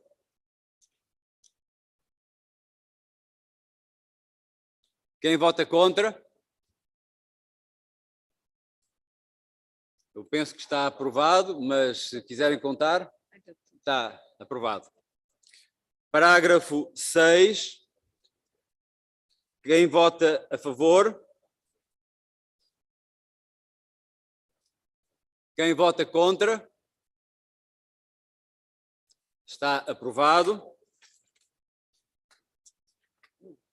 Parágrafo 7. Quem vota a favor? Quem vota contra? Está aprovado. Parágrafo 3. Emenda número 3, parágrafo 7, emenda número 3. Quem vota a favor? Quem vota contra? Está aprovado. Parágrafo 8. Quem vota a favor? Quem vota contra? Penso que está claramente aprovado. Parágrafo número 9. Quem vota a favor? Quem vota contra? Está aprovado. Ainda no parágrafo 9, emenda número 4. Quem vota a favor? Quem vota contra? Está aprovado. Parágrafo 10, emenda 5. Quem vota a favor? Quem vota contra? Está aprovado. Parágrafo 12, emenda 6. Quem vota a favor? Quem vota contra? Não tem estado a botar quem se abstém, mas está aprovado. Parágrafo 16, emenda 7. Quem vota a favor? Quem vota contra? Está aprovado. Vamos votar agora a resolução tal como emendada. Quem vota a favor? Quem vota contra? Está aprovada com 3 votos contra e uma abstenção. Muito obrigado a todos pelos votos e prossegue o ponto 19.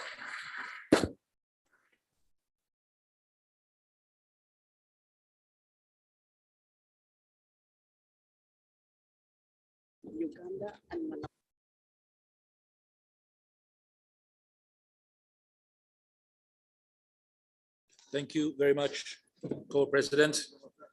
Let us continue with our agenda item 19 and our list of speakers. We now give the floor at this time to Maria Manuel. You have 1 minute.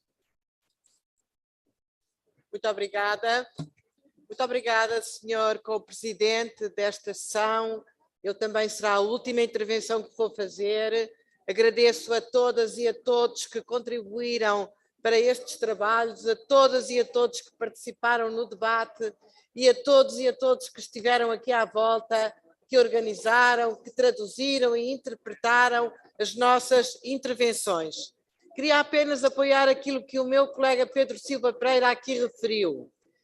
Quanto à participação da sociedade civil, nós já temos 2 excelentes fóruns onde essa participação ocorre e seria muito importante que os organizássemos de modo a dar uma voz mais clara e mais participada à sociedade civil que por vezes assiste aos fóruns, mas não tem direito ou quase tempo de palavra. Acho que devemos fazer na próxima Assembleia Parlamentar um esforço para que esse momento seja, sobretudo, o momento da sociedade civil e não o momento das deputadas e deputados presentes. Muito obrigada.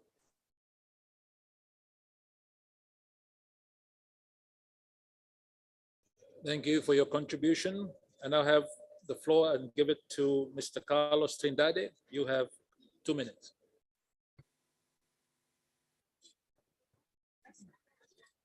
Muito obrigado, senhor co-presidente. Bom dia a todos os senhores deputados. Em nome do Comitê Económico e Social Europeu, que ainda ontem interviu nesta Assembleia, começo por agradecer à OCDE a apresentação do seu projeto de debate da implementação dos instrumentos, os mecanismos institucionais. A existência de mecanismos institucionais no novo acordo pós-Cotonou é uma importantíssima evolução que refere a participação da sociedade civil e uma maior aproximação às populações. O Comitê Económico e Social pode contribuir e tem experiência suficiente para contribuir também para esta discussão. Nós temos, desde o acordo pós-Cotonou, ou seja, há 20 anos, um comitê de acompanhamento União Europeia, África, Caraíbas e Pacífico, composto por 24 membros, 12 europeus e 12 oriundos de África, Caraíbas e Pacífico. Mesmo nesta Assembleia, ainda ontem interviram quer um membro europeu, o senhor Dimitriadis, quer um membro africano, o senhor Henry Richard Quimera. Porque nós temos esta experiência, uma experiência produtiva, frutífera, que é a constituição de um organismo que junta a vida europeia com a vida da África, Caraíbas e Pacífico. A participação da OCDE neste processo, com o seu conhecimento, com a sua competência, enriquece o trabalho de definição dos mecanismos de implementação. E, repito, Sr. Presidente, repito, senhores deputados, o Comitê Económico e Social Europeu coloca-se ao dispor da OCDE e da Assembleia Paritária para contribuir com a sua experiência para que a implementação dos mecanismos institucionais se faça o mais rapidamente possível e com a maior eficiência possível. Muito obrigado. Thank you very much, Mr. Trinidad. We have now heard the last speaker on this particular item on my list. And now give the floor at this time back to Mr. Rosa, in case he wants to have some closing remarks. 1 minute. No, he doesn't want that. So I'll give the floor to Assistant Secretary General, Dr. Ibrahim, whether he has some remarks. 1 minute. Thank you. Merci, Monsieur le Président. Très brièvement, pour rassurer les uns et les autres, ce processus, comme je l'ai dit dans ma communication, va continuer au niveau national. Donc, vos assemblées nationales vont être saisies dès que le premier rapport sur cette question sera produit par l'OCDE. On le transmettra via vos ambassades respectives à Bruxelles aux autorités compétentes de vos capitales et également pour consultation de la société civile nationale. Ça, c'est une chose. Je voudrais aussi rassurer Mme Fofana. Mme Fofana a parlé d'une chose très importante, de la nécessité d'inclure la diaspora. J'ai eu des consultations, des réflexions avec des responsables de l'OCDE et il va falloir définir exactement justement le champ de ce qu'on appelle la société civile et les parties prenantes. Parce que la société civile est une composante des parties prenantes. Mais il n'y a pas que la société civile. Et pour nous, au ACP, la diaspora est très, très, très importante. C'est un acteur de développement que nous jugeons stratégique pour nous, non seulement en termes de poids financier, mais également en termes de transfert de compétences, de technologie, et en tant qu'investisseur également. Donc, la diaspora fait également partie de la définition même des parties prenantes pour l'OACP. Merci. Merci bien. Thank you very much, Assistant Secretary General, Dr. Ibrahim. And I'll give the floor back to Mr. Bozzini. You have 5 minutes. Thank you. Thank you very much, Mr. Co-President. I took note of the remarks expressed by the honorable members. Some of them go beyond my responsibility and mandate, so I cannot comment on them, of course. But I took note of a few very useful inputs, particularly from Barbados, Guinea, and others from the audience, also from Mr. Silva Pereira. So these are all good practices that we definitely would like to look into and know more about. Also to comment on the remarks made by Madame Fofana. Si je peux me permettre de répondre en français, la diaspora fait certainement partie d'une des catégories de la société civile, donc qui reste à définir, notamment par les pays donc de l'UE et ACP, décider quelles sont les catégories de la société civile à impliquer. Il n'y a pas une seule société civile, il y a plusieurs catégories et ça pourrait être justement une bonne pratique de mieux les définir pour s'assurer que tous ces segments de la société civile soient impliqués et pas seulement une catégorie d'acteurs. Also, thank you very much to the representative of the European Economic and Social Council. There's definitely a lot we can learn from your experience, and we've seen your reports and looking forward to engaging more bilaterally with you to better understand your work and the role you've played so far. It would be a pleasure. And as a final remark, also to complement what the Assistant Secretary General said, this is for us an ongoing study and process. It will still take several months. So we're definitely happy to engage at different levels, including with the national parliaments as the ACP countries see fit. We're certainly happy to do that also virtually if it's easier and more cost effective. Thank you very much once again for this opportunity, Mr. Co-Chair. Thank you very much again, Mr. Bozzini, for your time and your responses again to an issue that is still ongoing and it's still definitely not near final, but we start the process and we thank you very much for your inputs. Colleagues, that ends our meeting for this morning. Thank you so very much for your participation and your continued constructive engagement. We will again meet at 3 o'clock this afternoon. Thank you. This meeting is adjourned.